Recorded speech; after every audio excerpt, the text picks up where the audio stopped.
I thought the place looked cheap and a bit run down, but I signed the lease anyway.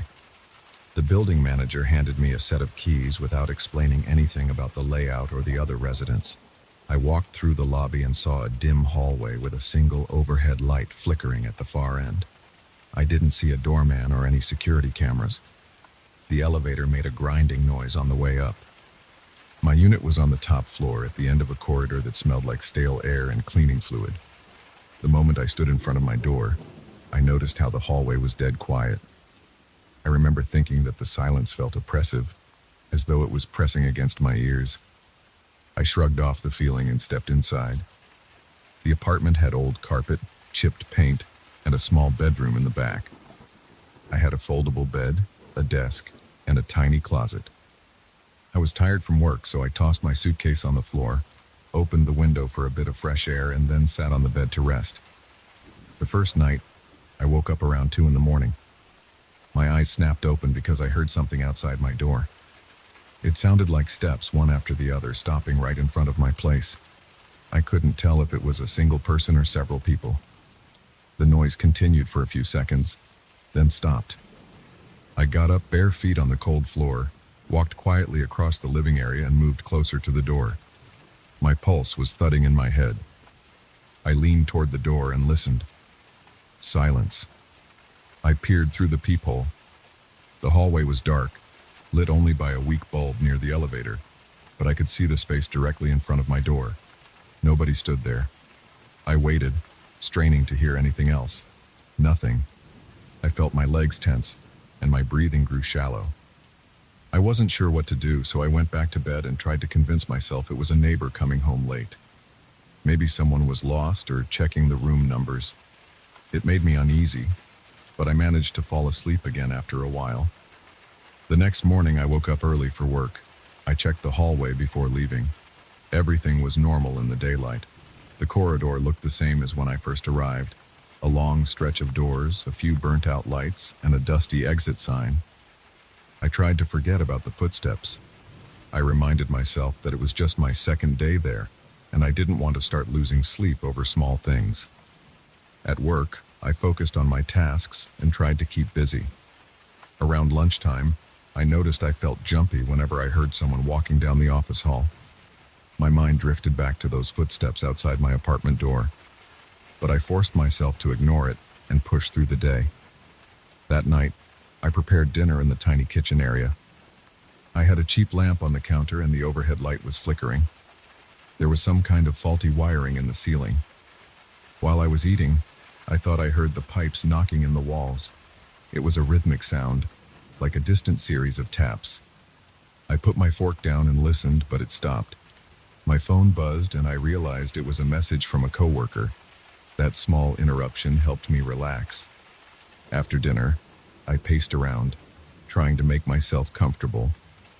The living area had a little couch, a coffee table, and an old TV that barely worked.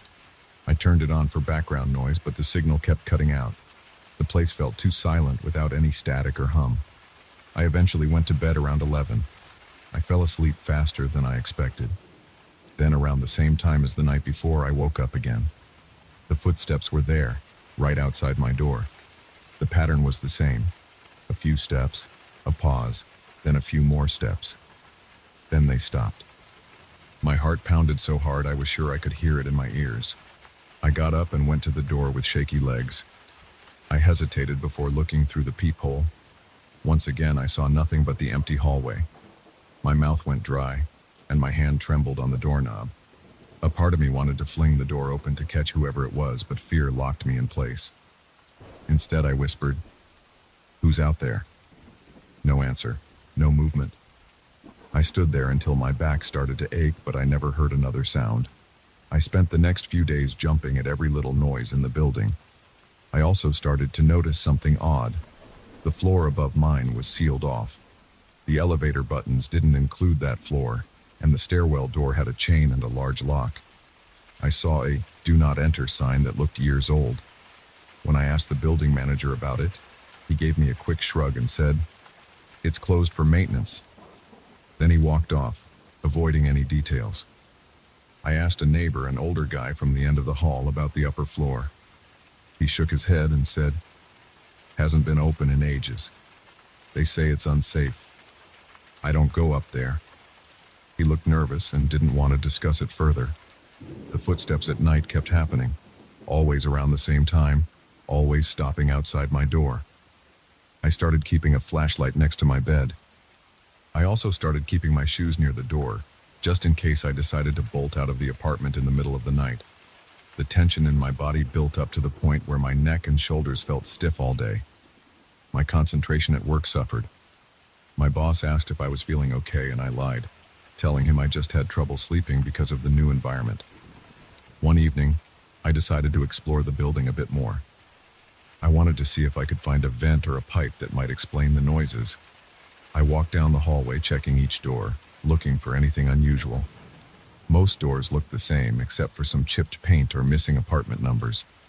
Then I noticed a small access panel near the stairwell. It was at floor level, and it appeared to be an old maintenance hatch. I knelt down and tried to pull it open, but it was stuck. I heard a scuffling sound behind me and turned fast, but no one was there. My heart was beating like a drum. I felt sweat collecting on my forehead. I took a breath and headed back to my apartment, feeling embarrassed for scaring myself over nothing. Another night passed, and I woke up again to the same damn footsteps. I looked through the peephole and the hallway was still empty. I felt an eerie sensation, like something was watching me from just out of view. I took a deep breath, unlocked the door, and opened it a few inches. The corridor was nearly dark because the single light fixture flickered overhead. The air felt heavy and stale. I peered out, stepping over the threshold. Nobody was there. I walked a few feet, passing the neighboring doors. I reached the elevator and stared at the closed metal doors, half expecting them to open. They stayed shut. I turned to go back to my unit, and I thought I saw a shape at the far end of the hallway, near the emergency exit. It was just a fleeting impression. I squinted, but the flickering light made it impossible to see clearly. My scalp tingled, and I felt goosebumps on my arms. I hurried back into my apartment and locked the door. Things escalated when I tried to investigate the sealed floor. I waited until late evening when the building seemed quiet. I walked up the stairwell, past my floor, to the door that was chained shut. I examined the lock. It was old and rusted. I pulled on the chain a bit, hearing the metal scrape. Then I heard a noise from inside the locked area. It was soft, like movement on the other side of the door. I froze. My first impulse was to run back down, but I gritted my teeth and pressed my ear against the door. I could make out a faint shuffling sound. Then it stopped. My hands were shaking. I turned around and descended the stairs quickly, skipping steps. My mind was racing with possibilities. I wondered if someone was squatting up there, or if there was some hidden passage that allowed them to roam. That night, I didn't sleep at all. Over the next few days, I tried to ask some of the longer-term residents about the place. Most gave me evasive answers. One woman, who lived on the floor below mine, said people used to talk about seeing strange figures at night. She said they looked like silhouettes that hovered near the walls. When I pressed for more details, she clamped her mouth shut and walked off. My tension grew each time I walked down the hallway to my door. I started glancing behind me, checking corners, listening for odd sounds. Every time I entered my apartment, I felt a sense of dread, like I was waiting for the next round of footsteps to start. I considered moving out. I even visited a rental office in another part of town, but the agent there told me they had nothing available immediately. That's when I remembered something. The last time I had to move, it was because I heard similar noises in my previous apartment. Back then, I also assumed it was just the building. But then I moved to another place after that, and I heard the same noises again. Each time it happened late at night. Each time I felt watched. Each time there was never anyone there when I checked. I got goosebumps thinking about how all these events lined up. Maybe something had been following me. I felt my gut tighten with dread. I tried to rationalize it. I tried telling myself there was a logical explanation. But my body reacted every night the same way. My chest felt tight, my breathing got shallow, and my mouth went dry the moment I woke up to those footsteps. Around this time, I started having trouble focusing at work. My coworkers noticed I looked tired and on edge. I made excuses about deadlines and traffic. Deep down, I knew it was the night events wearing me down. My boss sent me home early one day saying I needed rest. But going back to that apartment early felt worse. I didn't want to be there alone with hours of silence ahead of me. Despite my fear, I decided I had to do something. I returned to the stairwell late at night with a flashlight. I crept past my floor and stood in front of that chained door again. The hallway was dark, and I kept the flashlight pointed at the lock. I tugged at it, hoping maybe it would break. It didn't. Then I aimed the flashlight through a gap between the door and the frame. I couldn't see much, just some debris and part of an old hallway that extended into darkness. I felt like something was staring back at me. My hair stood on end. I heard a soft shuffle again. My breathing grew labored, and I backed away. I whispered, "Hello?" It made no sense to speak. I got no reply, just that heavy silence. I hurried back to my apartment. That same night, around 2 in the morning, the footsteps came again. This time they were louder. They seemed to circle right outside my door. I grabbed the flashlight and tiptoed to the door.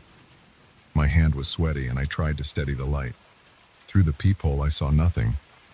Then I heard a scrape against the door, like a fingernail or a key. My heart hammered so hard it hurt. I wanted to fling the door open to confront whoever it was, but I couldn't bring myself to do it. I backed away from the door, holding the flashlight in front of me like a weapon. The scraping stopped. Then the footsteps moved away, fading down the hall. I stumbled to the couch and sat there trembling until morning. Over the next few days, I tried to spend as much time outside as possible. I stayed late at work, went to a diner for dinner, and only returned to the building when I was too exhausted to stay awake. I hoped that by being so tired, I'd sleep through the night. It didn't help. The footsteps still woke me up. My eyes would shoot open, and I'd be immediately drenched in sweat. It was like my body recognized that sound at a deeper level. The sense of being watched never went away. During the day, I sometimes felt that same sensation at the office or while walking on the street. I'd glance over my shoulder, but nobody was there. I started leaving notes under my door, asking whoever was out there to stop. I wrote things like, "If you need help, knock," or "Please leave me alone." Each time, the note was still under my door in the morning, untouched. One afternoon, I talked to the building manager again. I asked him if anyone else had complained about noises at night. He shrugged and said, "Sometimes people hear things. It's an old building." He avoided eye contact. I asked if I could break my lease early. He said that would cost me a penalty, and I wouldn't get my deposit back. I stood there frustrated, trying not to lose my temper. I also realized something strange. I couldn't find any cleaning staff or maintenance workers.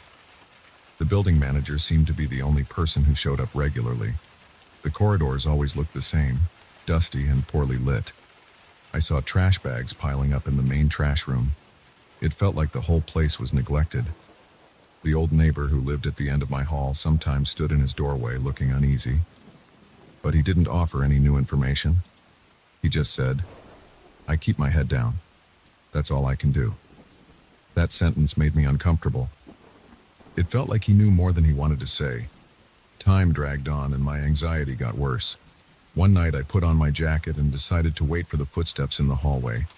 I stood near the elevator with the flashlight off. I wanted to see who or what was walking around. I waited until around 2 in the morning. I heard the first creaks of the floorboards. Then I heard the steps approach my door. They stopped. I held my breath, straining to see any shape. There was nothing visible in the dim light, yet the sound of steps was clear. I could even hear what sounded like breathing, low and steady. My pulse pounded, and my throat felt tight. I stood still, trying not to make any noise. After a moment, the steps moved away. They passed right by me, but I didn't see anyone. I felt a chill spread through my whole body. I could sense a presence, like something moving through the hall. I turned the flashlight on, shining it around. There was no one. The corridor was empty. The steps faded, and I was left standing there, heart racing with no answers. I went back into my apartment and slammed the door. That night, I barely slept. The next morning, I contacted a few more rental agencies. Every place that might have had a vacancy told me there was nothing available for immediate move-in. I considered staying in a motel, but that triggered a memory of how, during a previous job assignment, I stayed in a motel and still experienced weird noises at night. I realized that wherever I went, these occurrences followed. That thought made my stomach twist. I felt trapped. It's been several weeks now. The noises haven't stopped. Each night those footsteps come, and each night I check the hallway to find it empty. I've stopped trying to find logical explanations. I accept that something is attached to me. I don't know why or how, and I don't know what it wants. All I know is that I hear it and feel it, and it refuses to go away. The sealed floor above me stays locked. I still hear occasional shuffling from behind that chained door, but I've given up on investigating it. I don't have the courage to break in. The building manager offers no help, and the few neighbors who live here want to stay out of it. I sometimes pace around the apartment, checking the windows, making sure they're locked. I've started locking the bathroom door and the closet door before I go to bed, even though it makes no sense. I just feel safer knowing every possible entrance is secured, even if it's only in my imagination. My body feels constantly tense.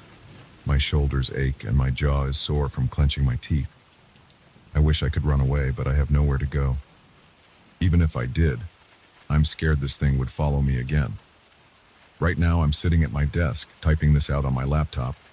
The building is quiet except for the low hum of my fridge. The clock shows it's almost midnight. I have a flashlight and a phone beside me. I'm not sure if anything can help when the footsteps start, but I keep them nearby because it gives me a tiny sense of comfort. I plan to push through my work assignment here until I save enough money to break the lease and leave. But deep down, I suspect it won't matter where I go next. Something is with me, and it won't let go. I feel a vibration in the floorboards. I pause and hold my breath. Is that the elevator moving?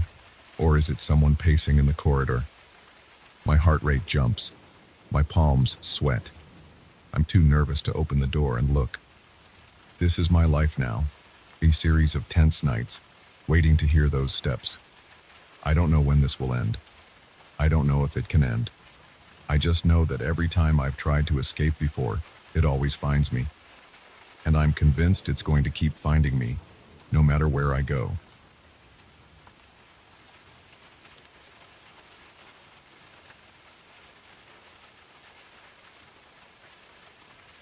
I never expected to find anything interesting in my attic.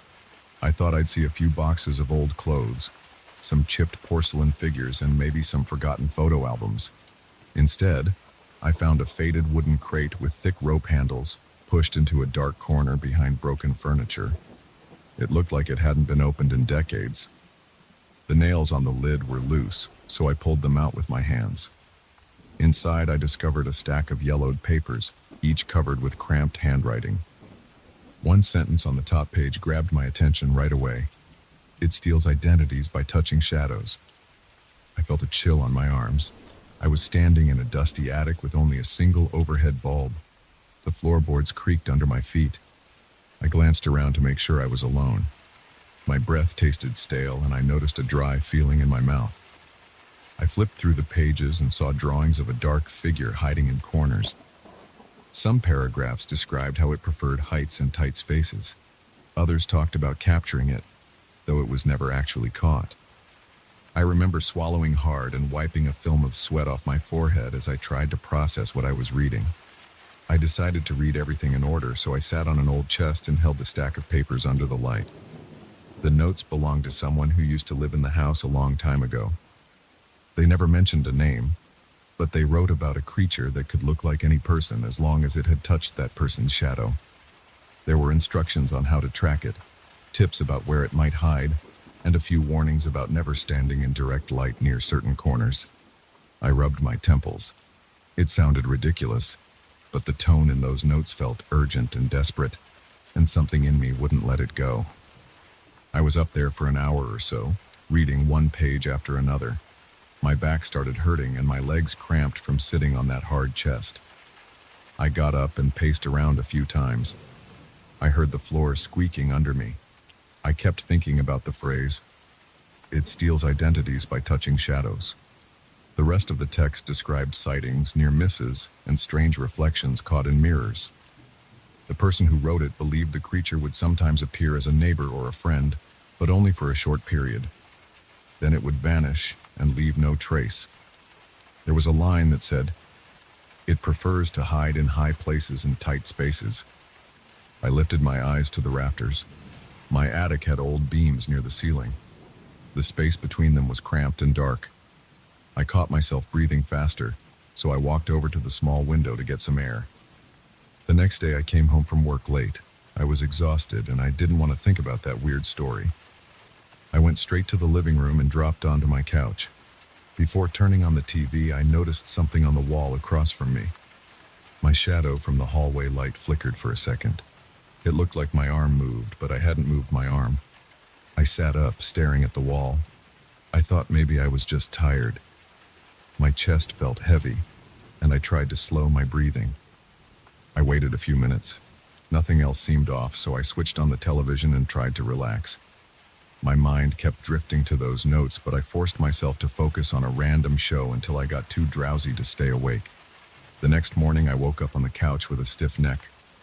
I got up and walked to the bathroom. I looked in the mirror and noticed dark circles under my eyes. My reflection was normal, though. I brushed my teeth and dressed for work. I tried to ignore a feeling of unease. In the kitchen, I made coffee and glanced at the windows. The sun was bright, and the shadows in the room were crisp. I remember noticing how my shadow on the floor seemed to pause or delay, but it was so subtle that I wasn't sure if I imagined it. My shoulders tensed and my arms felt cold. I backed up until my body was against the counter. Then I stepped away from the light, grabbed my coffee and left for work, feeling on edge. At the office, I couldn't concentrate. My eyes kept drifting to the floor whenever a coworker stood near me. I was checking if my shadow looked normal or if it moved out of sync. My boss asked me questions about a project, and I mumbled some short answers. I felt shaky. My hands felt sweaty, and I kept wiping them on my pants. I went to the restroom to clear my head. The mirror in there was large and bright. I could see my reflection perfectly. It looked like me, but I stared at it for a full minute. I noticed my breathing was shallow. Finally, I splashed water on my face and went back to my desk, deciding that I was probably scaring myself for no reason. When I got home that evening, I went to the attic again. I brought a flashlight and a backpack with water and a notepad of my own. I wanted to see if there was anything else in that crate. The floor groaned under me and I kicked up a layer of dust walking around. I dragged out the crate and dug through it. There were more papers under an old blanket. I read a few lines. It avoids direct confrontation. It waits for the right moment. It can move along walls or disappear into corners. I felt a knot in my stomach when I saw that line. I shined my flashlight around the attic. The beam caught spiderwebs and piles of junk. I heard a faint scrape above me, but it might have been a bird on the roof. My heart rate sped up and I tried to breathe evenly.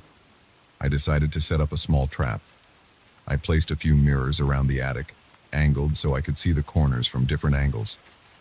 I didn't expect much, but I wanted to do something. I left the mirrors there and went back downstairs. Over the next few days, I noticed more odd movements in my shadow. Sometimes I'd raise my right hand, and the shadow seemed to raise the left. Other times, I'd be sure I saw it shift, then snap into place. Whenever I tried to show someone else, it looked normal. I stopped inviting people over because I felt embarrassed and paranoid. My appetite dropped, and I found myself skipping meals. I just sat in the living room staring at walls and floors, waiting for my shadow to do something strange. My chest felt tight most of the time, and my legs sometimes trembled when I stood still.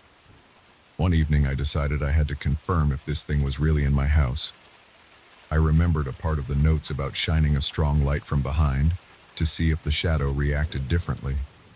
So I got a bright lamp and placed it at one end of the hallway. Then I stood facing the wall, watching my outline stretch out. It looked like me. I lifted my arm. The shadow lifted its arm. It was in sync. I felt my jaw clench with tension. I was about to lower my arm when I saw a slight hesitation in the outline around my head. It shifted, then snapped back. A jolt of fear shot through me. I stumbled backward, and my heart pounded so hard that I felt my pulse in my neck. I shut off the lamp and rushed to my bedroom where I locked the door. My forehead was damp and my fingers shook. I dropped onto my bed, staring at the door until I eventually fell asleep from exhaustion. That night, I dreamed about the attic. I saw the creature perched in the rafters and it looked like a silhouette of me. I woke up covered in sweat. My chest felt tight and I had trouble catching my breath. I looked around my bedroom. Nothing seemed off, but I felt like something was watching me. I sat on the edge of my bed until sunrise.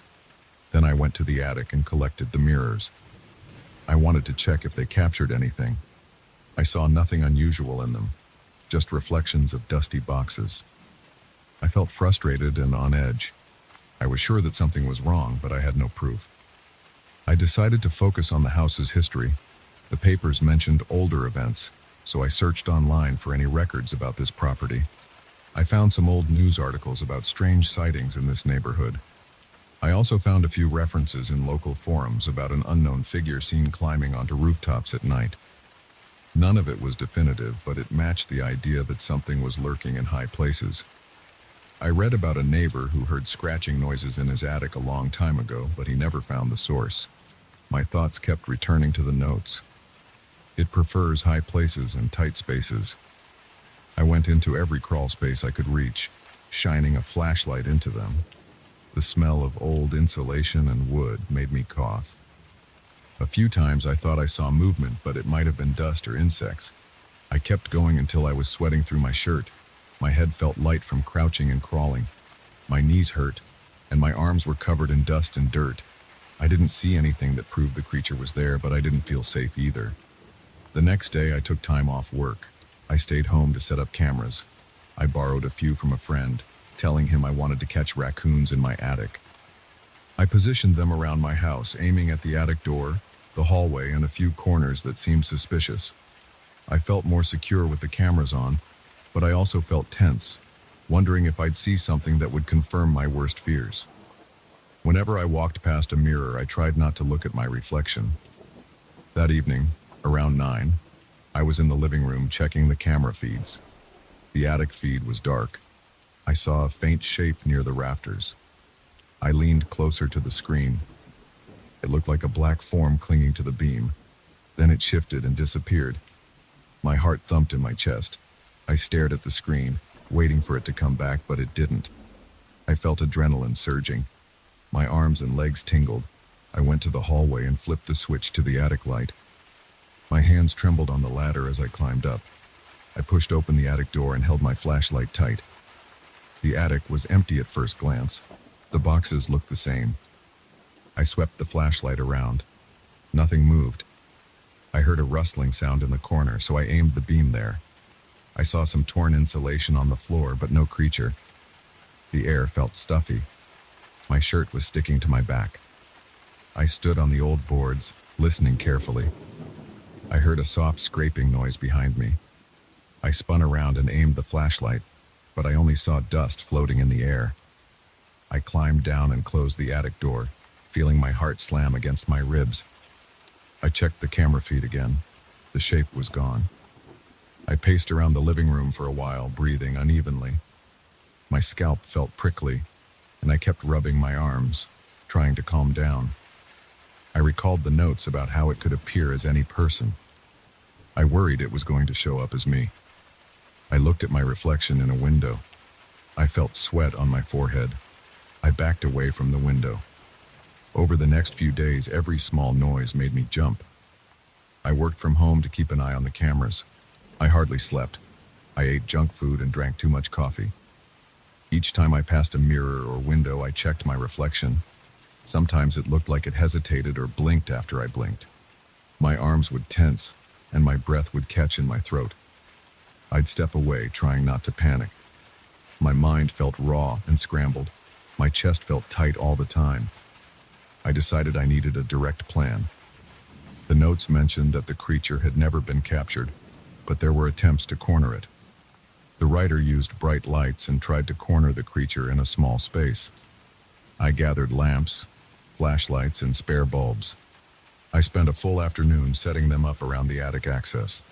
I made sure every corner would be illuminated if I flicked the right switches. Then I waited until late at night when everything was quiet. I switched on the lights and climbed up into the attic. The space looked bright and harsh. Shadows were limited, but I still saw faint outlines in the corners. I checked the rafters. Nothing. I stepped carefully on the boards, sweeping my flashlight. My mouth felt dry. My heart was racing. I tried to lure it out by making noise, knocking on the wood and calling out. I said, "I know you're here. I just want to see you." My voice shook. I waited, holding my breath, but I got no response. After about an hour, I climbed down and shut everything off. The next day, I went through the camera footage. I found a few frames that showed something leaning over a beam, watching me. It had a head that resembled mine, but its proportions looked off. My stomach churned. I saw it inch backward out of view before I could spot it in real life. It made me realize that this thing was fast and aware of what I was doing. Now I stay alert every second. I close curtains so my shadow doesn't show on the street. I avoid strong lights. I watch how my shadow moves on the walls. Sometimes I see it lag or shift in the wrong direction. My heart hammers, and I freeze until it goes back to normal. I'm trying to find a method to expose it in front of someone else so people will believe me. I found more references in the crate that mention shining a black light on it, but I haven't tried that yet. I'm worried the creature will sense my plan and vanish. I believe it wants to replace me. I'm alone in this house and it knows I don't have many visitors. If it takes my shape and steps outside, nobody will question it. I feel like my time is running short. I barely sleep now. I sit in my living room surrounded by lamps with a flashlight in my hand. I watch my shadow while writing down every suspicious movement. My legs ache from sitting too long and my neck is stiff from turning my head to every corner. I no longer think the old notes were ramblings. I trust them completely. I'm certain this creature exists. It's in my attic, in my walls, hiding in the corners. It's waiting for the right moment to touch my shadow fully. If that happens, it can become me. I don't know how to fight it, but I'm not giving up. I won't let it take my identity. I'll search until I find a way to expose it and drive it out. I'm checking my reflection in every mirror, every window, every shiny surface. Each time I see a delay or a twitch, I feel my heart jump. But I keep looking, because I have to be ready. I won't let it steal my face or my life. I'm going to catch it before it catches me.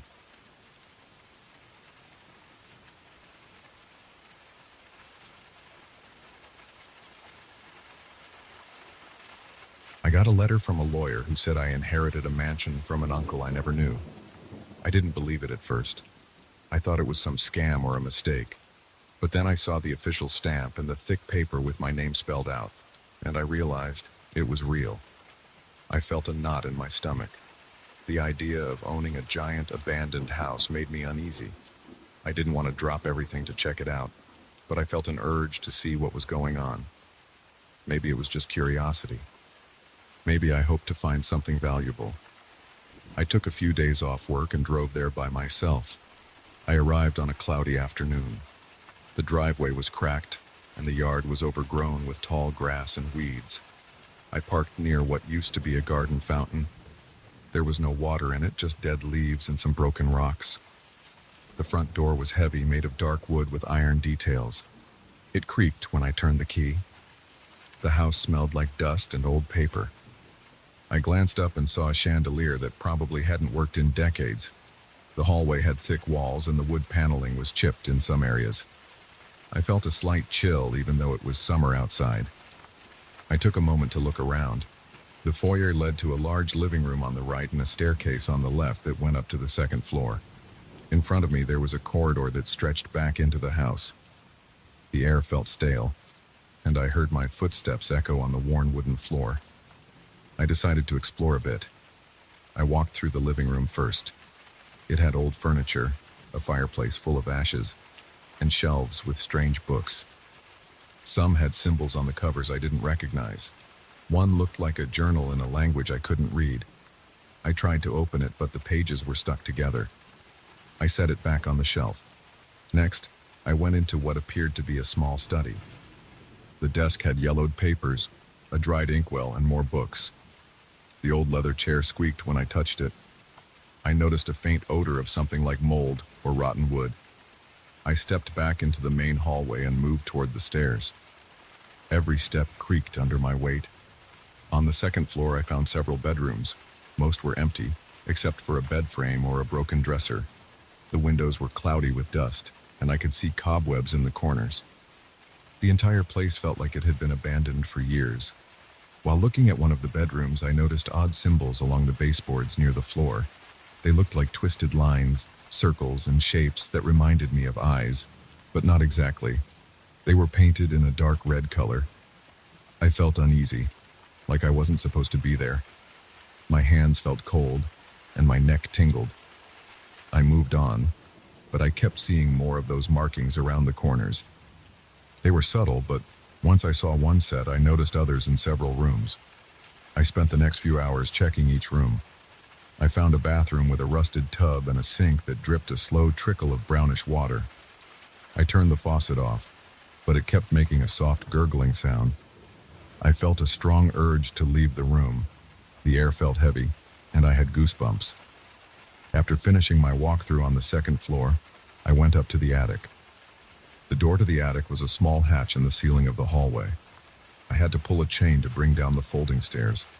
It was dark up there, so I used my phone's flashlight. The space was dusty. There were boxes stacked against the walls, and I saw more strange symbols on the beams. The center of the floor had a small circular area where the dust seemed disturbed, like someone had been there more recently than the rest of the house. I moved the light around and spotted more books. These books looked older than the ones downstairs. One had a cover made of rough material that felt brittle to the touch. I felt a rush of anxiety, so I backed away and returned to the second floor. By then, it was getting late. I went back down to the main floor and found the kitchen. The fridge was off, and there was nothing but a stale smell inside it. I ate a protein bar I had in my backpack and drank some water. I considered driving back to a hotel for the night, but I wanted to stay and see if the house would give me more clues about my uncle's life. I found a dusty couch in a side room that didn't look too terrible. I unrolled a small sleeping bag on it and tried to get comfortable. The silence of the place felt overwhelming. I could hear my own breathing. There was no hum of electricity, no traffic noise, nothing but occasional creaks from the old walls. At some point in the middle of the night, I woke up with a start. My throat felt dry and my heart pounded. I didn't know what had jolted me awake. Then I heard a soft whisper. It wasn't close, but it echoed through the vents. It sounded like my name, spoken slowly. My eyes were wide and I froze. I listened carefully, trying to figure out where it was coming from. The sound moved, almost like it was traveling through the ducts. I jumped up and grabbed my flashlight. I felt sweat on my forehead and my pulse throbbed in my ears. The whisper kept repeating words in a low tone. I heard something about my old car that broke down last year. The voice described details about that day. I felt a wave of confusion and fear. Nobody knew those details except me. I tried to calm down, but my hands shook. I started walking around the house, following the sound. I shined my flashlight up at the vents near the ceiling. I could hear the whisper shifting from one vent to another like it was scuttling through the air ducts.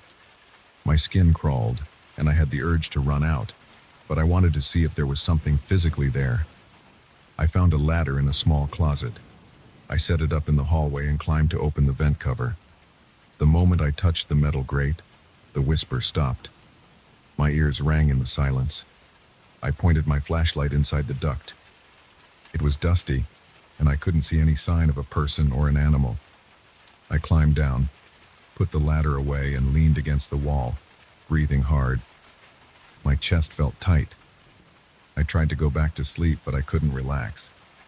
I sat on the couch, shining my flashlight into the darkness. It was around 4 in the morning when the whispers started again.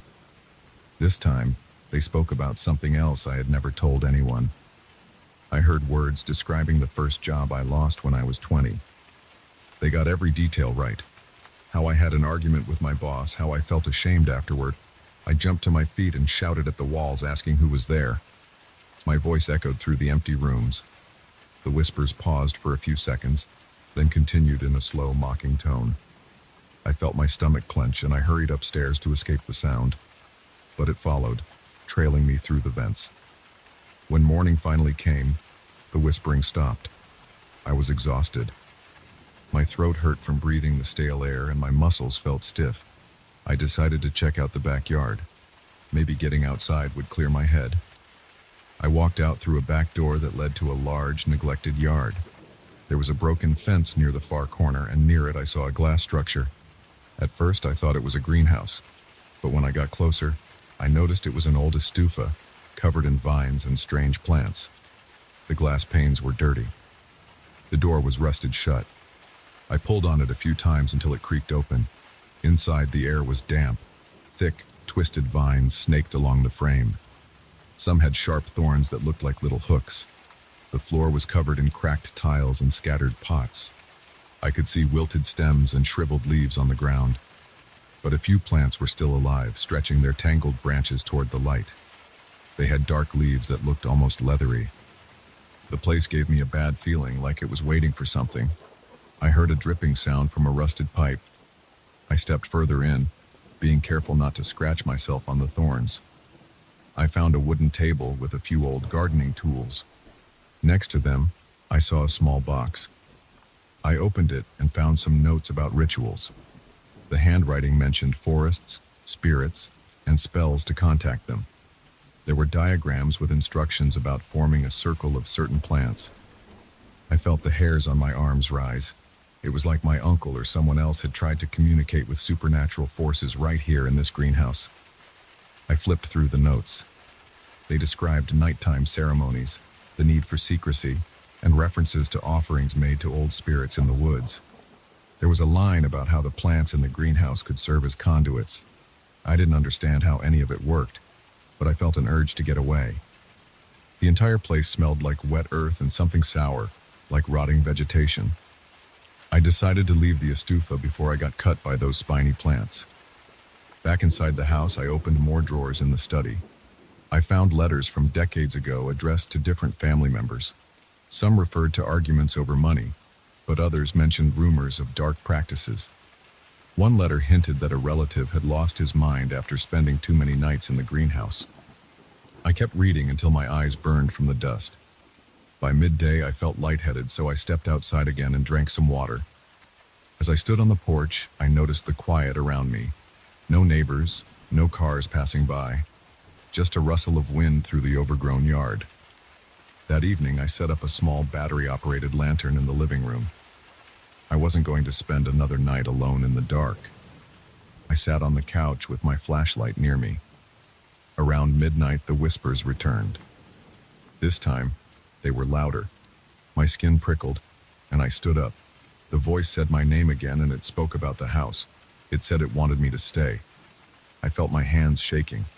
I shouted at it to stop, but it kept going. The words seemed to come from all sides, echoing in the vents, bouncing off the walls.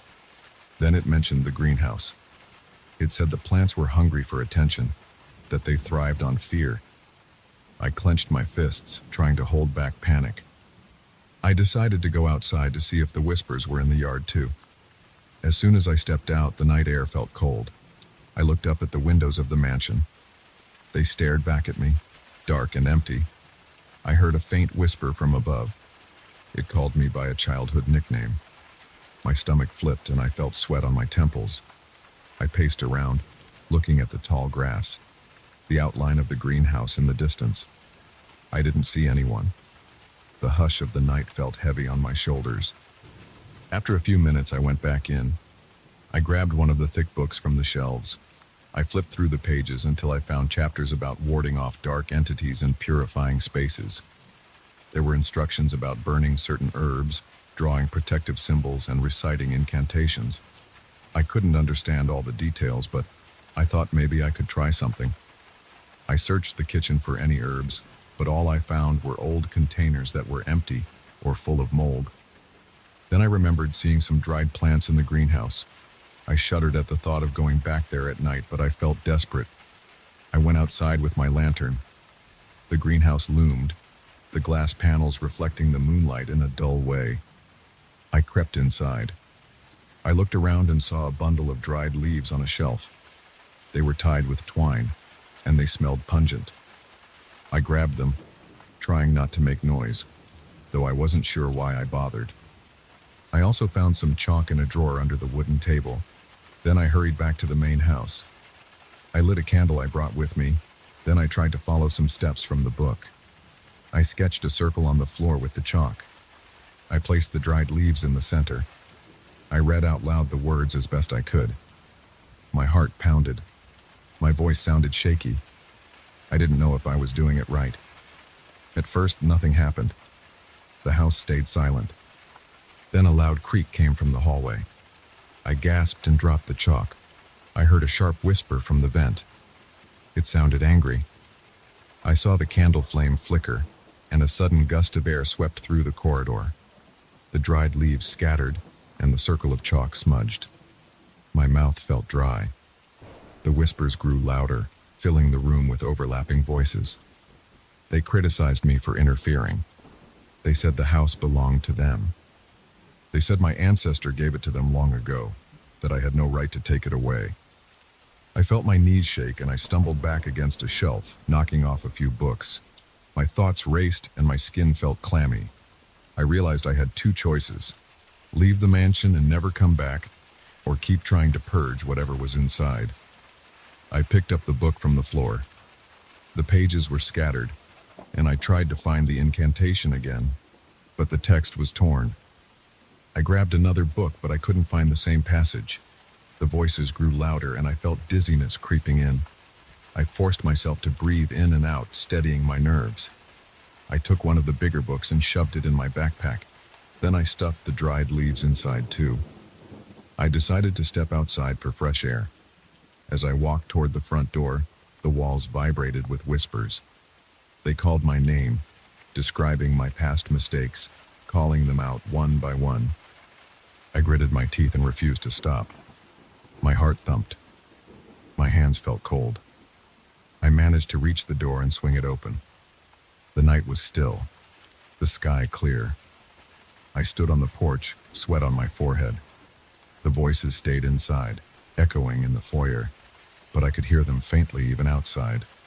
They hissed words I couldn't fully understand. I got into my car and gripped the steering wheel. Part of me wanted to drive away and never return. Another part of me felt a strange pull to finish what I started. I sat there for a while, engine off, just staring at the dark shape of the mansion.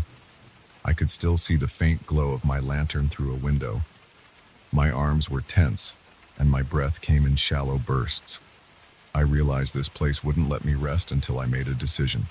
Either I would finish a real cleansing ritual, or I would cut my losses and leave this inheritance behind.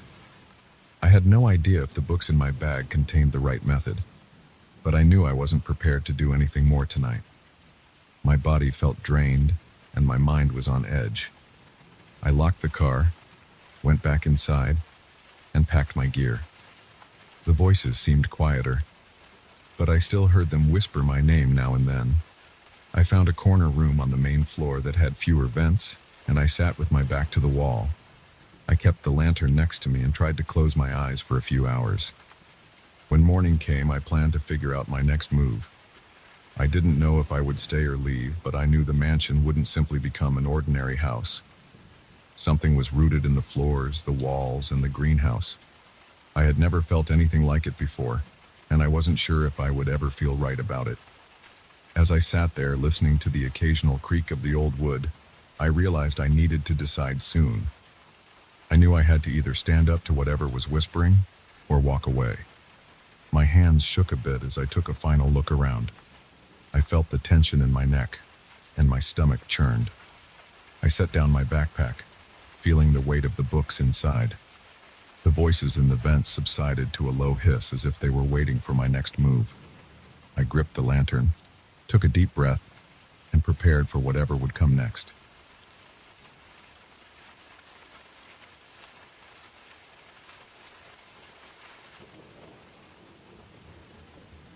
I moved into that old house by the marsh because I wanted silence. I was tired of car horns, alarms, and loud neighbors. I wanted my own space, and I didn't care if it was far from everything. The place looked run down, but it was cheap, and I liked the idea of having a big backyard that stretched into the wetlands. The first few days were calm enough.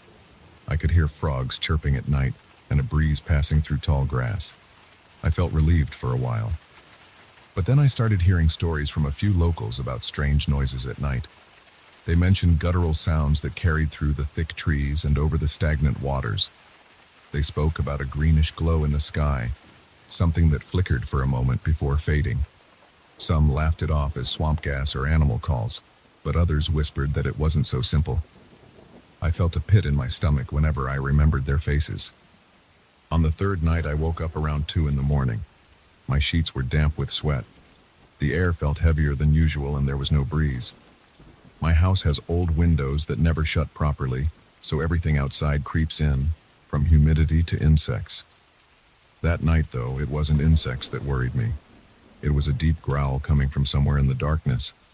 It sounded like it was right behind the back fence, but I couldn't see anything through the trees. I forced myself to lie still and breathe slowly. My heart was beating so hard that I thought it might drown out the noise. For several minutes, I heard nothing else. I sat up in bed, stared at the window, and hoped I'd been dreaming. Then the sound came again, low and rumbling, almost like a distorted hum. I felt goosebumps covering my arms and legs. I told myself it was just a coyote or a stray dog, but I knew that wasn't right. I've heard coyotes before. They whine and yip. This was different. The next morning, I checked the yard for any signs of an animal. I found broken branches near the edge of my property about 10 feet from the fence. The footprints in the mud looked weird. Each had 4 toes that seemed too long, and the impressions were uneven, like the weight distribution was off. I crouched down and touched one of the prints. The mud was still damp, and the shape was deep enough that it couldn't have been made by something light. I felt uneasy, but I wasn't sure what to do. I remember cleaning the sweat off my forehead and glancing over my shoulder. The trees seemed still, but I kept imagining something hidden in the shade, watching me. I decided to explore the swamp. I know it's not the smartest thing to do, but I didn't want to sit around in ignorance. So I wore high rubber boots, an old pair of jeans, and a jacket with plenty of pockets. I grabbed a cheap flashlight and set off in the late afternoon. The marshland was thick with reeds, muddy patches, and pockets of stagnant water. The smell was strong. It reminded me of stale water and wet soil. Each step made a slurping sound. Sometimes I felt the mud pulling at my boots, and I had to jerk my legs free. The mosquitoes were relentless. I kept slapping my neck and arms, but it didn't help much. After about 20 minutes of trudging, I noticed more footprints similar to the ones near my fence. They led deeper into the swamp, so I followed them. At one point, I got stuck in a patch of mud up to my knees. I struggled for a minute, tugging at my boots and bracing myself against the trunk of a fallen tree. I lost track of time, but eventually I freed myself. By then, my heart was pounding and I was covered in sweat. My hands shook. That's when I heard a faint sloshing sound. I stopped and held my breath. It sounded like something moving slowly through the water. I scanned the area with my flashlight, but I couldn't see anything. The tall reeds blocked my view. I stepped forward, trying to be quiet, but the mud kept squishing under me. Suddenly, I saw it. A shape slid between the reeds about 30 feet ahead. It was hunched over with shoulders that looked too wide for its frame. Its arms hung at odd angles, and I saw fingers that seemed elongated and bent. The head was tilted down, and I couldn't make out the face in detail. My first instinct was to freeze. My chest felt tight and my throat went dry. I tried to swallow, but nothing happened. I remember thinking, I need to be calm. If I run, it'll see me. I don't know why that crossed my mind. Maybe I thought it worked like a wild animal. As I stood there, the shape slowly turned its head in my direction. I saw a hint of a face with sunken cheeks and skin that looked pale, almost gray. The creature didn't make any noise that I could hear. I forced myself to take one slow step back. My boots made a little suction sound and the thing twitched. My pulse started racing. and I felt sweat trickle down my temples. I thought about turning and sprinting back to the house, but I was afraid I'd slip. The creature twisted its torso slightly, then moved off through the reeds. I heard a low clicking noise, followed by a faint gurgle. Then it was gone. I stood there for at least a minute, trying to steady my breathing. My hands shook as I clicked the flashlight off to avoid attracting more attention. In the dim light of late afternoon, I could still see enough to walk carefully. I decided to follow the footprints back to my property.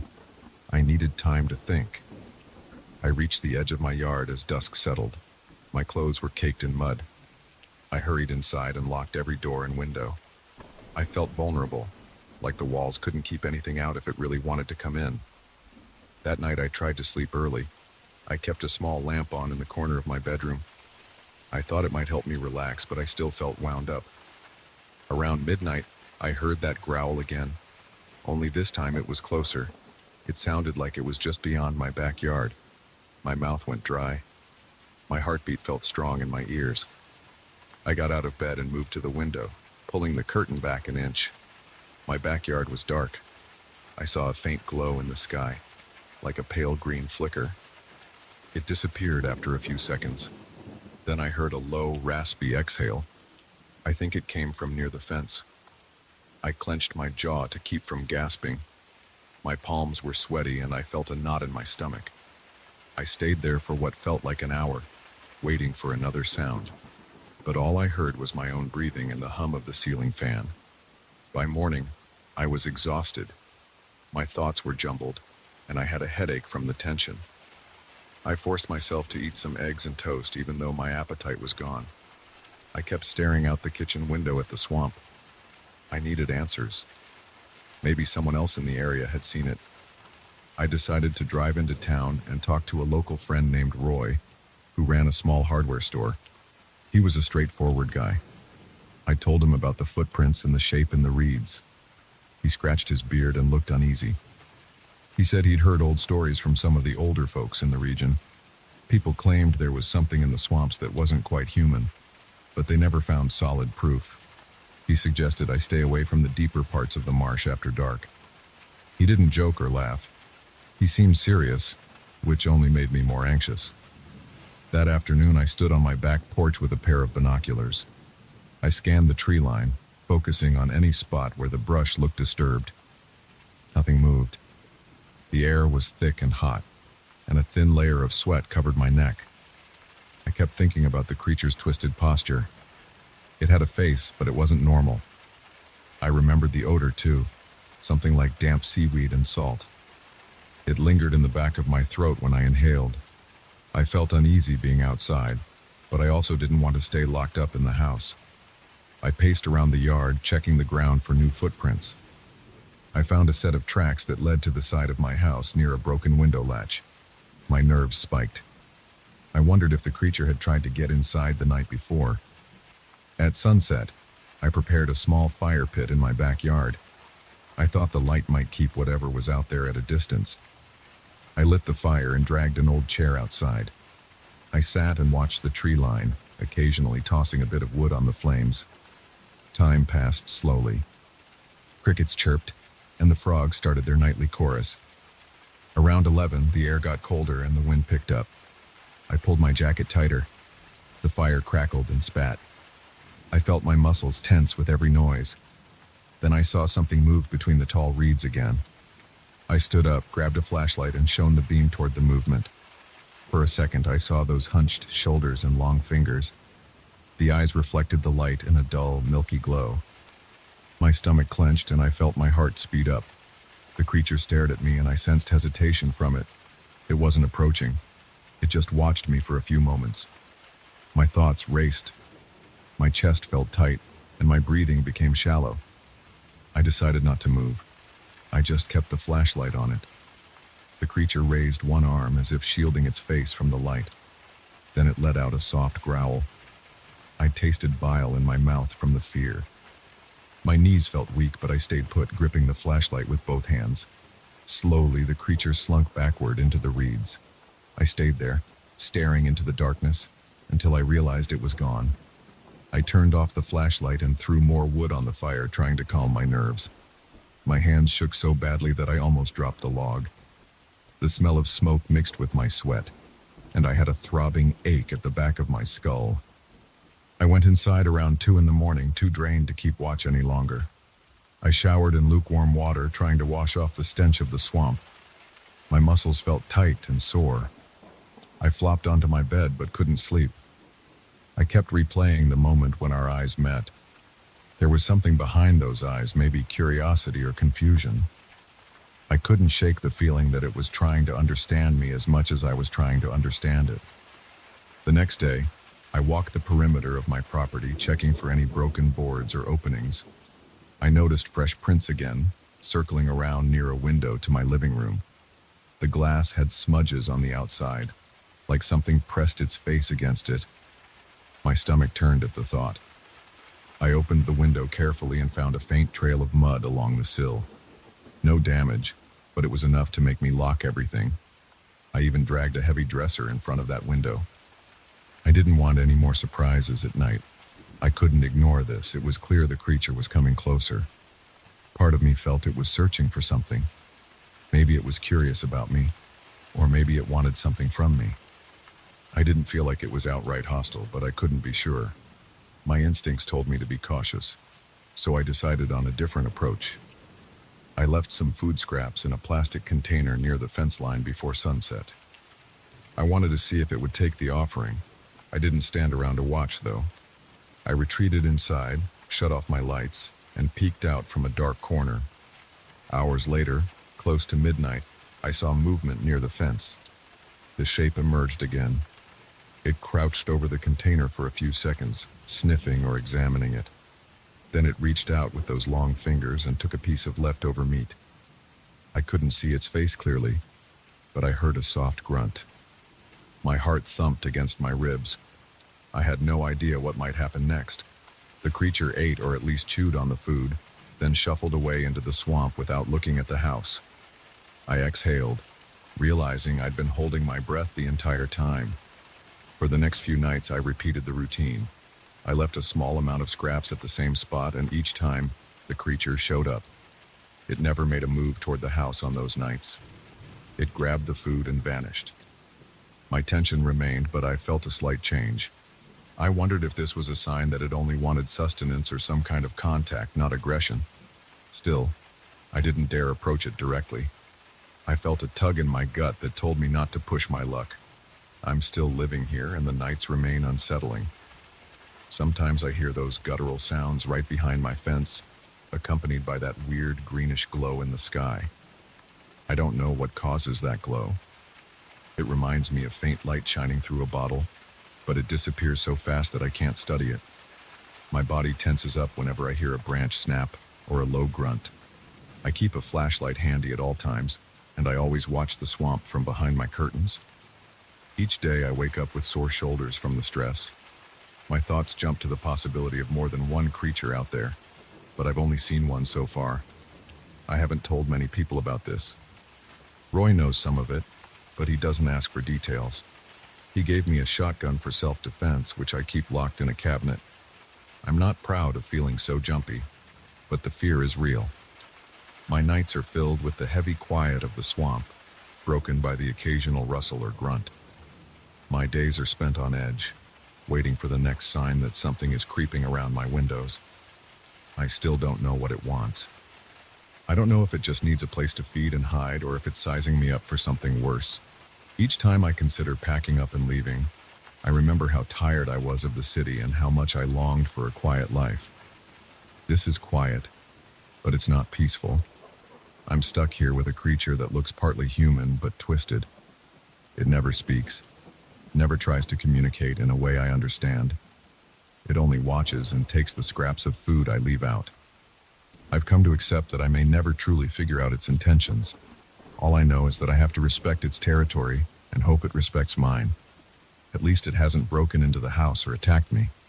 But every night, before I close my eyes, I think about those footprints and that hunched figure slinking into the swamp. My stomach coils with a mix of dread and curiosity. I wonder if it's lonely out there, or if it's planning something that I can't imagine. Either way, I keep my doors locked, my flashlight ready, and my senses on high alert. This is my home now, and that thing is out there somewhere, breathing in the dark.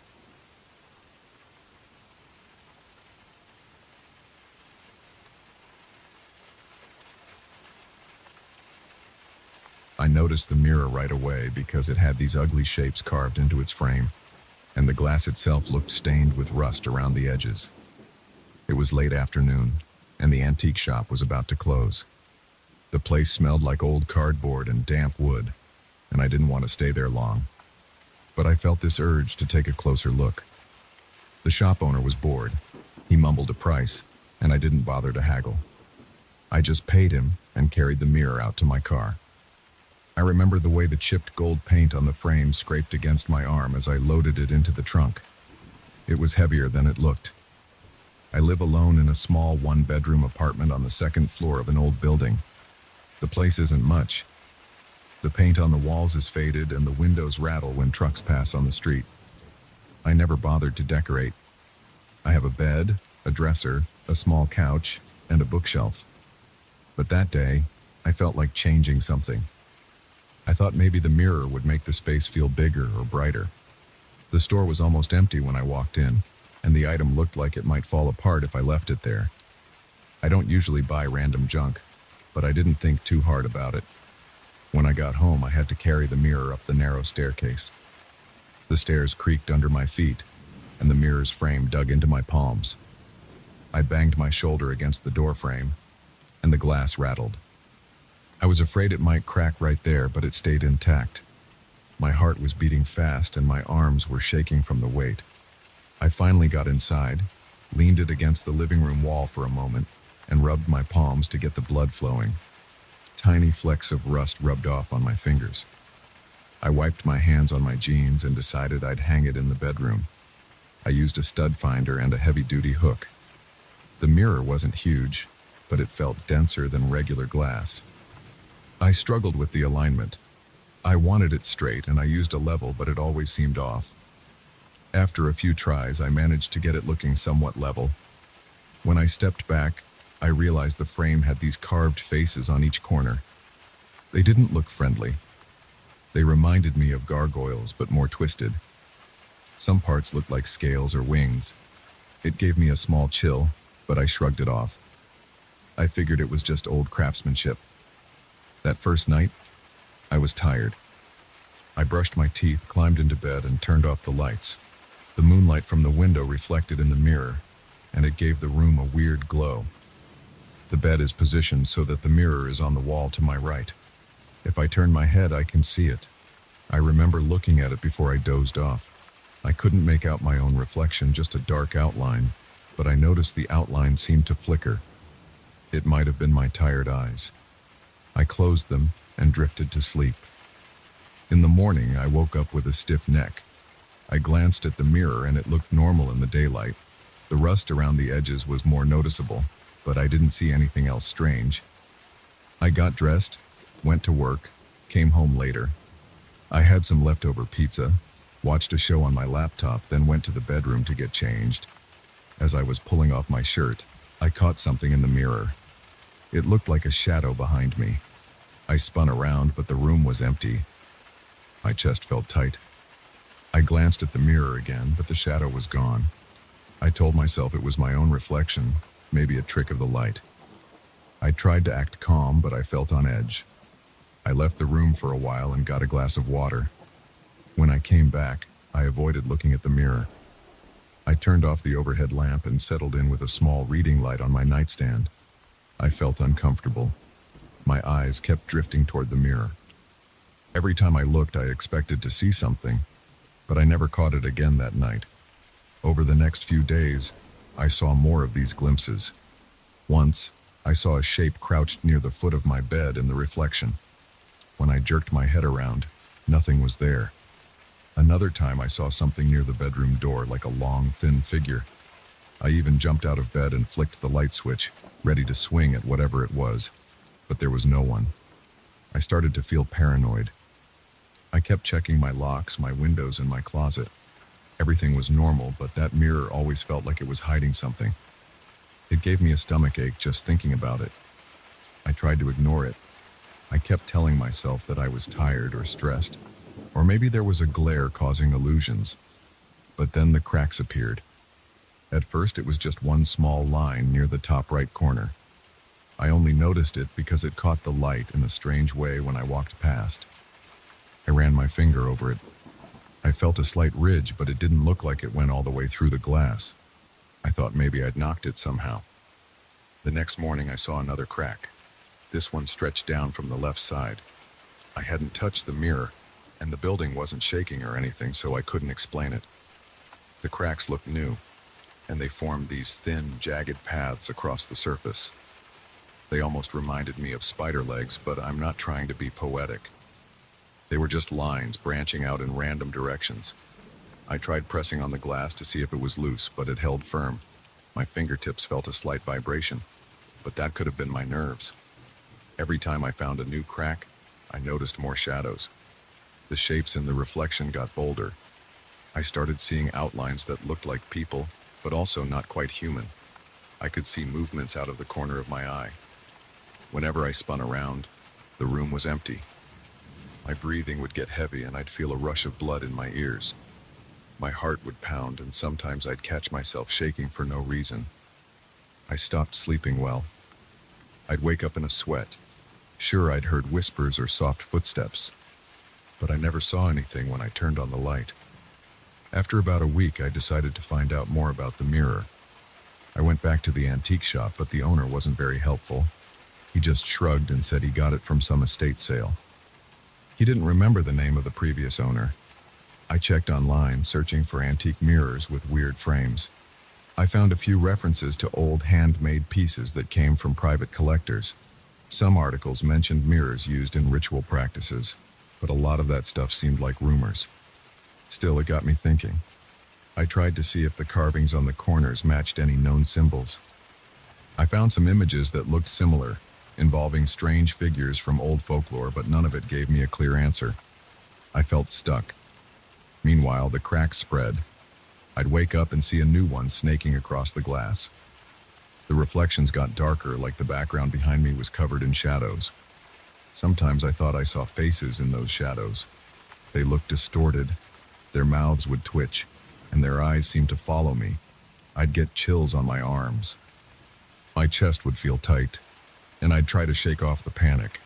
I never found anyone in my apartment, though. I double-checked every nook and cranny, but no one was there. One night, I sat on my bed and stared at the mirror for a long time. I wanted to see if I could catch something in real time. It was around 2 a.m., and the lights were off except for a small lamp in the corner. I watched my own reflection for a while. My eyes were bloodshot, and my hair was messy. The cracks in the glass gave my reflection a shattered look. It felt unsettling. Then I heard a soft scraping sound. It was like nails tapping on glass. It came from the mirror, or at least that's how it seemed. I leaned forward, listening hard. My heart was beating like crazy. The sound stopped. I got up and I touched the frame. The carving of a twisted creature on the top seemed rough under my fingertips. I felt a slight warmth, which didn't make sense. The metal parts were cold, but the wooden parts felt warm. I heard a creak from inside the wall. I pulled my hand away, startled, but I told myself it was just an old building noise. My breath felt shallow, and my palms were sweaty. I wiped them on my shirt and tried to stay calm. The next day, I called a friend who deals in antiques, but he mostly knows about furniture, not weird mirrors. He said I should just get rid of it if it's creeping me out. I thought about throwing it in the dumpster, but I hesitated. The cracks looked like they were forming a pattern. I couldn't be sure, but they seemed to converge near the center. Something about that made me cautious.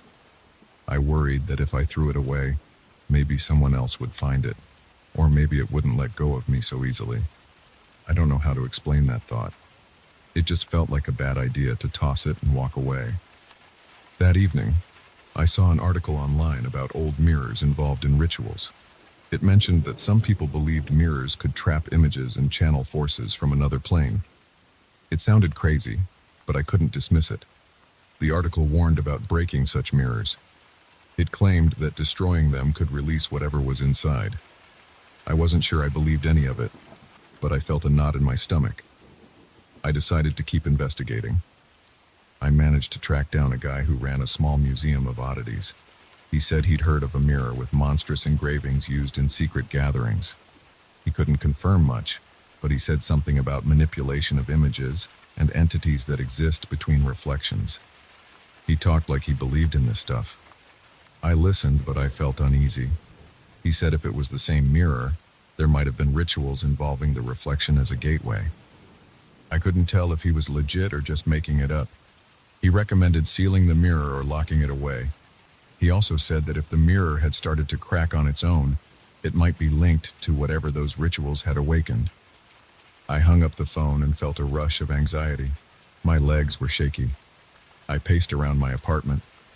By now, the mirror had at least 4 or 5 major cracks, all branching in different directions. The glass still held together, but the lines formed a bizarre web. Every time I looked at it, I felt like something was looking back. I wanted to tear it off the wall, but I was scared of what might happen if I did, so I tried ignoring it. I ate dinner, watched some mindless TV, then went to bed. But I couldn't sleep. I kept hearing faint tapping noises. Around midnight, I got up to use the bathroom. When I passed the mirror, my reflection looked strange. My eyes in the mirror seemed darker than normal, and the background behind me looked like it was moving, like there was a shape shifting back there. My stomach clenched, and I felt sweat run down my back. I thought I saw a hand reach toward me from the reflection. I jumped sideways, almost tripping over my own feet. The reflection went back to normal. At that point, I decided I had to do something. I grabbed a thick blanket from the closet and threw it over the mirror. I pinned the edges to the wall with push pins to keep it covered. Then I tried to go back to bed. The tapping continued, but it was muffled. I lay there with my eyes open, feeling my heart pound. My mouth was dry and I kept swallowing hard. I finally drifted off in the early morning. When the sun came up, I went online and tried to find a place that might handle weird objects. There are a few shops that deal with occult artifacts, but none of them seemed trustworthy. I kept circling around the same question. Do I get rid of it or confront it? The museum guy had mentioned sealing it, but he didn't explain how. I walked into my bedroom and looked at the covered mirror. The blanket had fallen slightly, showing the top corner and one of those carved heads. I could see the cracks below the cloth, and for a second, I thought they had spread again. I realized I couldn't keep living like this. I decided to face it. I pulled the blanket down. The mirror was the same as before, maybe with an extra hairline crack near the bottom. I said out loud, "Enough of this." My voice sounded shaky. I reached for the frame. It felt warm again, and my arm hair stood on end. I lifted the mirror off the wall. My arms shook under the weight.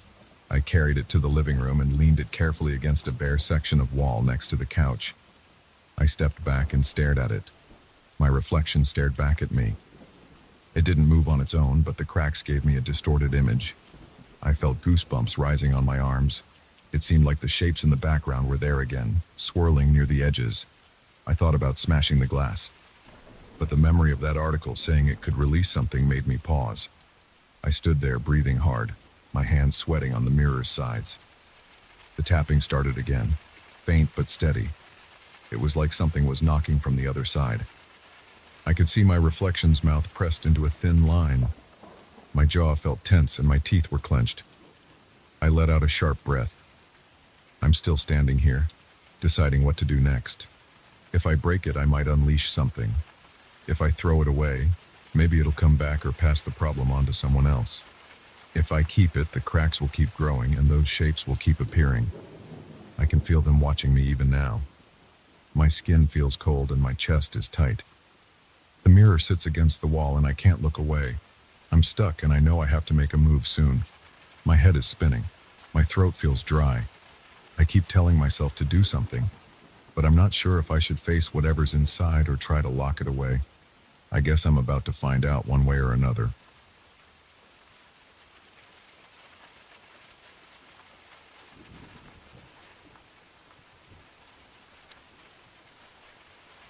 I rented this cabin because I thought I'd finally get a break. My job had been wearing me down for months, and I wanted some time to breathe. I saw a listing for a small wooden place right by the ocean, with no neighbors around for miles. It seemed like the perfect getaway. I booked it, packed my truck with groceries and a few clothes, and drove several hours out of the city.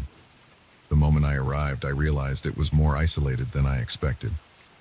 There was a narrow, uneven path that led to the front steps, and I noticed an old, deactivated lighthouse standing tall a few hundred yards away on a rocky outcrop. The thing looked abandoned, but that night, I saw it glow in the darkness. It made no sense. There was no power supply connected to it. That was my first sign something wasn't normal here. I'll start from the beginning. The day I got here, it was late afternoon. The sky was clear, and a cool wind blew through the dunes. I parked on a small patch of dirt that served as a makeshift driveway. No one else was around. The cabin had basic furniture, a wooden table, 2 chairs, a battered couch, and a small bed in a corner. There was also a tiny kitchenette with a sink, a stove, and a fridge.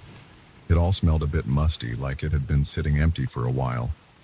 A single window faced the ocean, giving me a direct view of the water and the lighthouse. I dropped my stuff on the bed and opened the fridge to check if it worked. The power hummed, so it was on.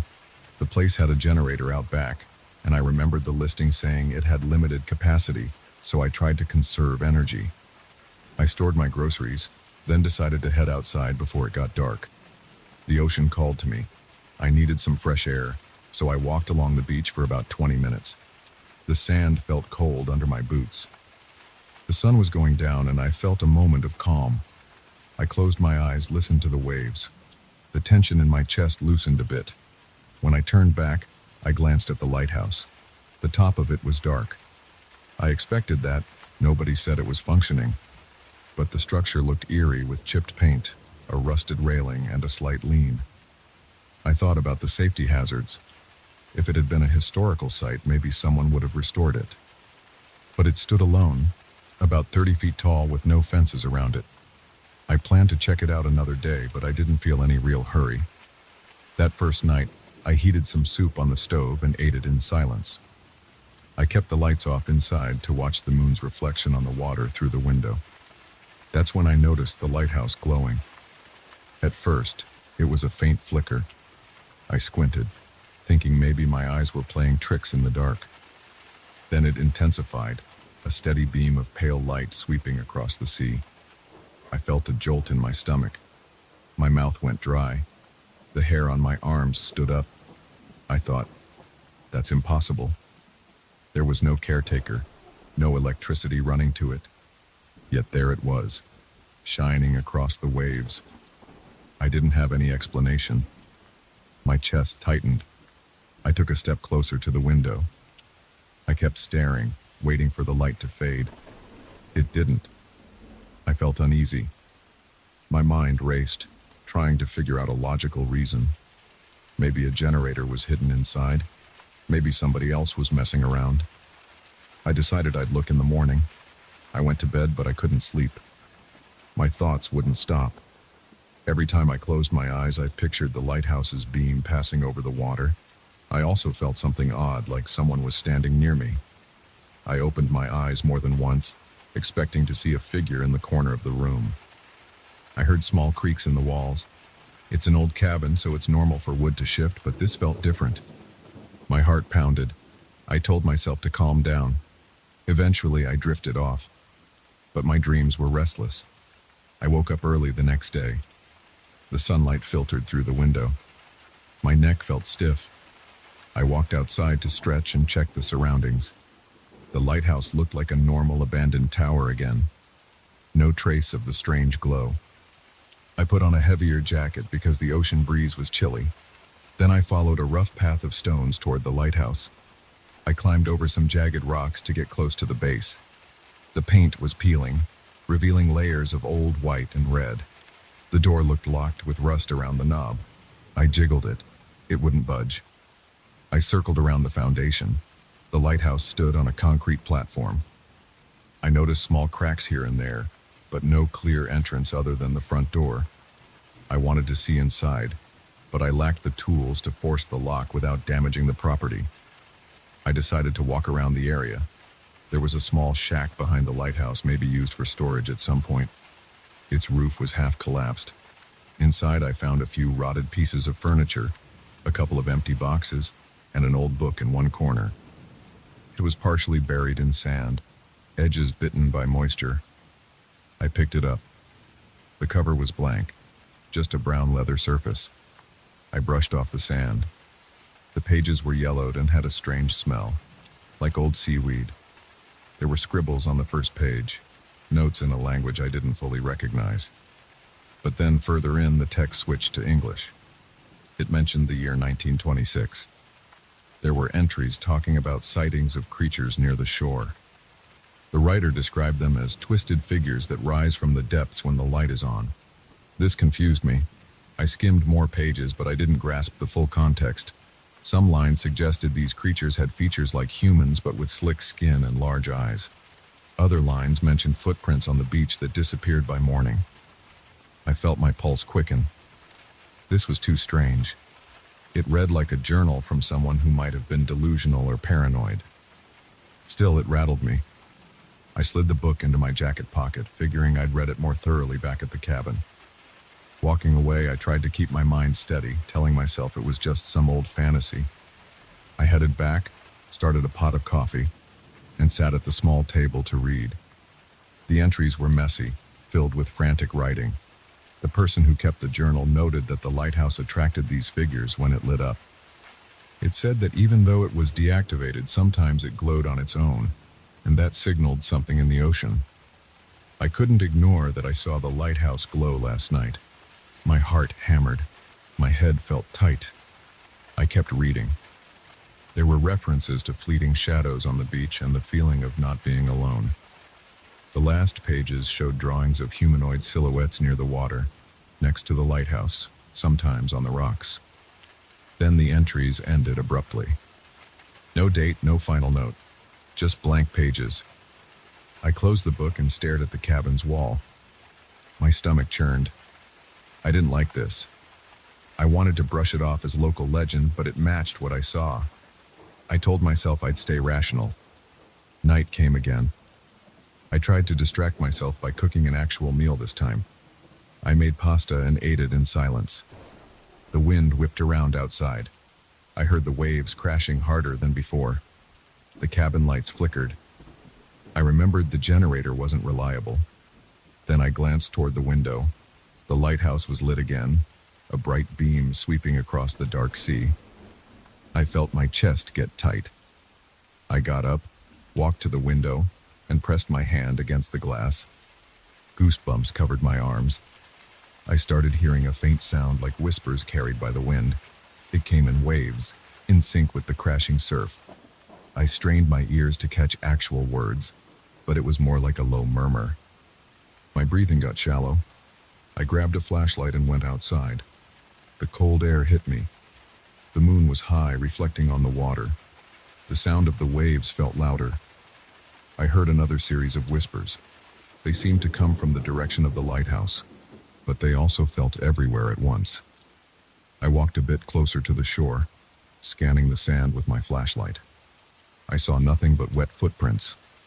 I followed them for a few steps until they vanished near the rocks. My eyes started playing tricks on me.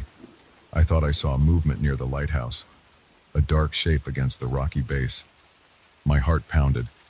I aimed the flashlight, but it only lit a small circle in the distance. Then I heard a noise behind me, like something shifting on the rocks. I spun around, but there was just the open beach. My breathing got heavier. I told myself to get back inside. I wasn't going to investigate unarmed alone at night. I made it back to the cabin, locked the door, and shut the windows. I sat on the couch with the flashlight in my lap, feeling my heart still racing. Sleep was impossible. Every time I closed my eyes, I pictured those footprints. The presence felt stronger now. I kept hearing small creaks outside, or maybe on the roof. At some point, exhaustion took over, and I dozed off. I woke up at sunrise with a sore neck. I checked outside. The beach was empty except for scattered seaweed. I decided I had to open that lighthouse door. I wanted answers, or at least some closure. If I could show myself the interior was just an empty tower, maybe I'd calm down. That morning I drove to the nearest town. It was about 45 minutes away. I found a small hardware store. I bought a crowbar and a sturdy hammer. The store clerk gave me a suspicious look when I asked for them, probably thinking I had some shady plan. I just told him I needed to do repairs at my cabin. On the way back, I felt a gnawing anxiety in my stomach. My palms were sweaty on the steering wheel. When I got back, I wasted no time. I walked straight to the lighthouse. I tested the door again, still locked. The wood was damp and splintered. I wedged the crowbar in and pushed. The door resisted. I leaned in with my shoulder, giving it a solid shove. The rusted lock broke with a snap, and the door swung open, releasing a stale smell of salt and decay. I pointed my flashlight inside. The interior was cramped. There was a spiral staircase hugging the wall. Each step looked rusty, with flakes of old paint. I stepped in slowly, my boots scraping on the concrete floor. The air felt thick and stagnant. I saw a few pieces of old furniture against the walls, a rickety chair, a small table, a broken lantern. I kept moving, circling up the staircase. Every step made a grating sound. My chest felt tight. My mouth was dry. Near the top, I found a small room that housed the old mechanism for the lighthouse's beacon. It was all rusted. I saw no functioning equipment, no power cables, nothing that could produce light. The lens was cracked, the interior dusty. Cobwebs hung in the corners. I traced my hand over the broken controls. All of it seemed dead. Yet at night, it glowed.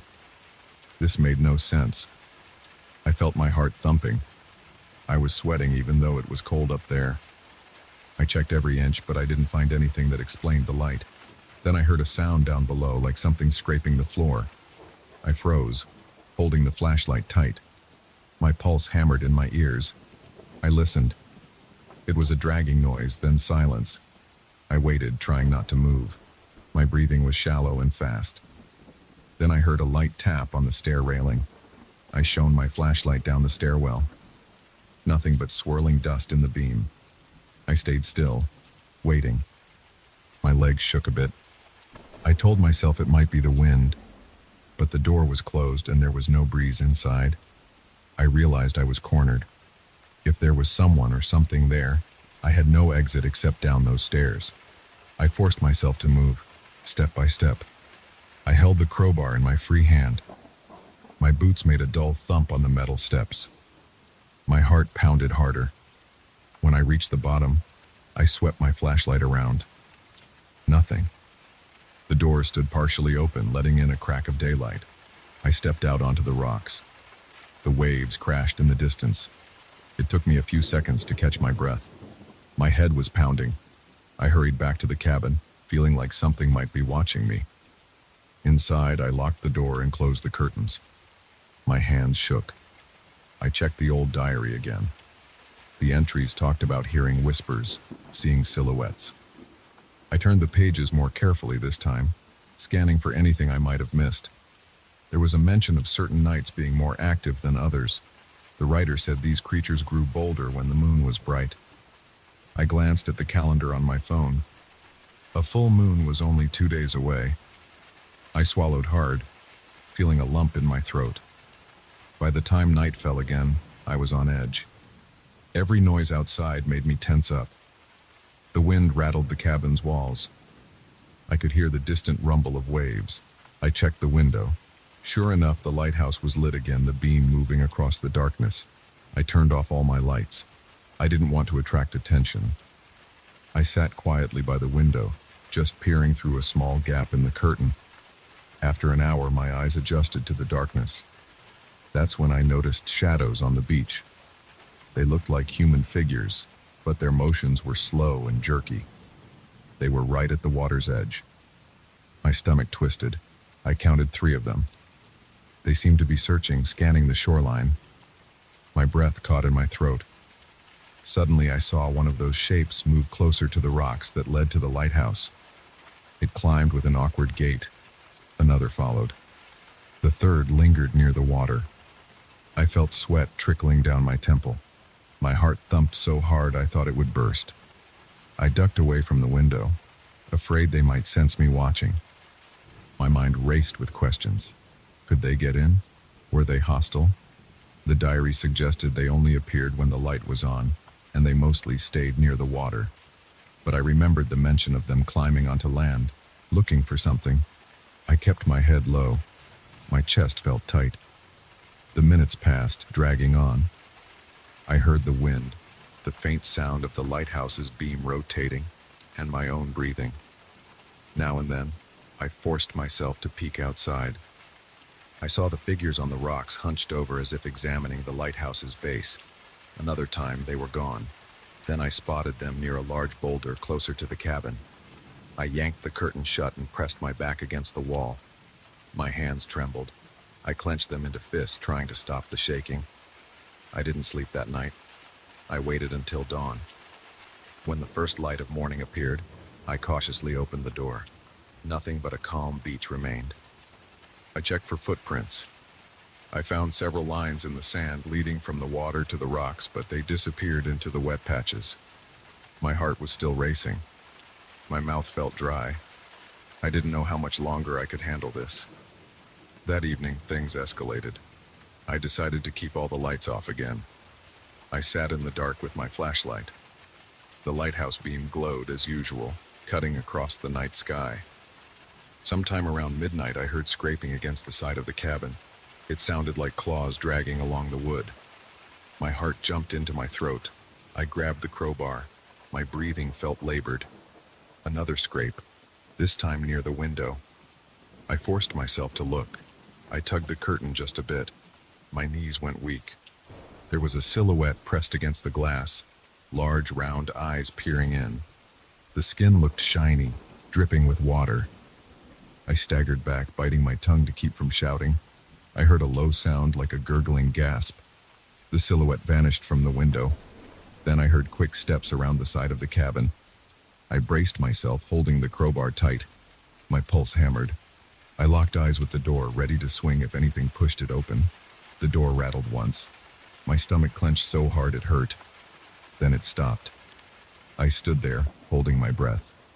My heart kept pounding. A few moments later, I heard shuffling footsteps in the distance, then quiet. I waited until sunrise again before I dared to check outside. My eyes were sunken. I hadn't slept.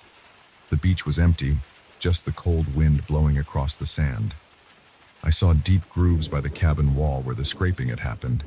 It left a series of marks as if claws or long nails had dragged across the wood. My entire body felt shaky. I knew I couldn't continue like this. The diary said these things manifested when the lighthouse was lit. The light came on every night. I had no clue how to turn it off. The mechanism inside was rusted and inert, yet it still glowed.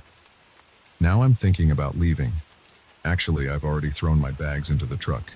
I haven't seen them in daylight, and I don't want to face them tonight. I don't have an answer for that damn lighthouse. I checked inside it. There's no working machinery. Yet it glows every evening, and those creatures come out. I feel tension in my shoulders, and my stomach still churns. I keep expecting to see a figure at the edge of my vision. I'm about to lock this cabin and never come back. The rental period isn't over, but I don't care. I came here to find peace, but I found something else. Something I don't understand. I can't sleep here anymore. I can't stand the whispering and the clawing and the glow. I can't explain it, and nobody in town would believe me if I tried. That's all I have to say. I'm leaving this place. The lighthouse can keep its secret, and I'll keep my sanity. If anyone ever rents this cabin after me, I hope they stay away from that lighthouse at night. I hope they leave before the full moon. Because once that light shines, you won't feel alone out here. And that's not a good thing.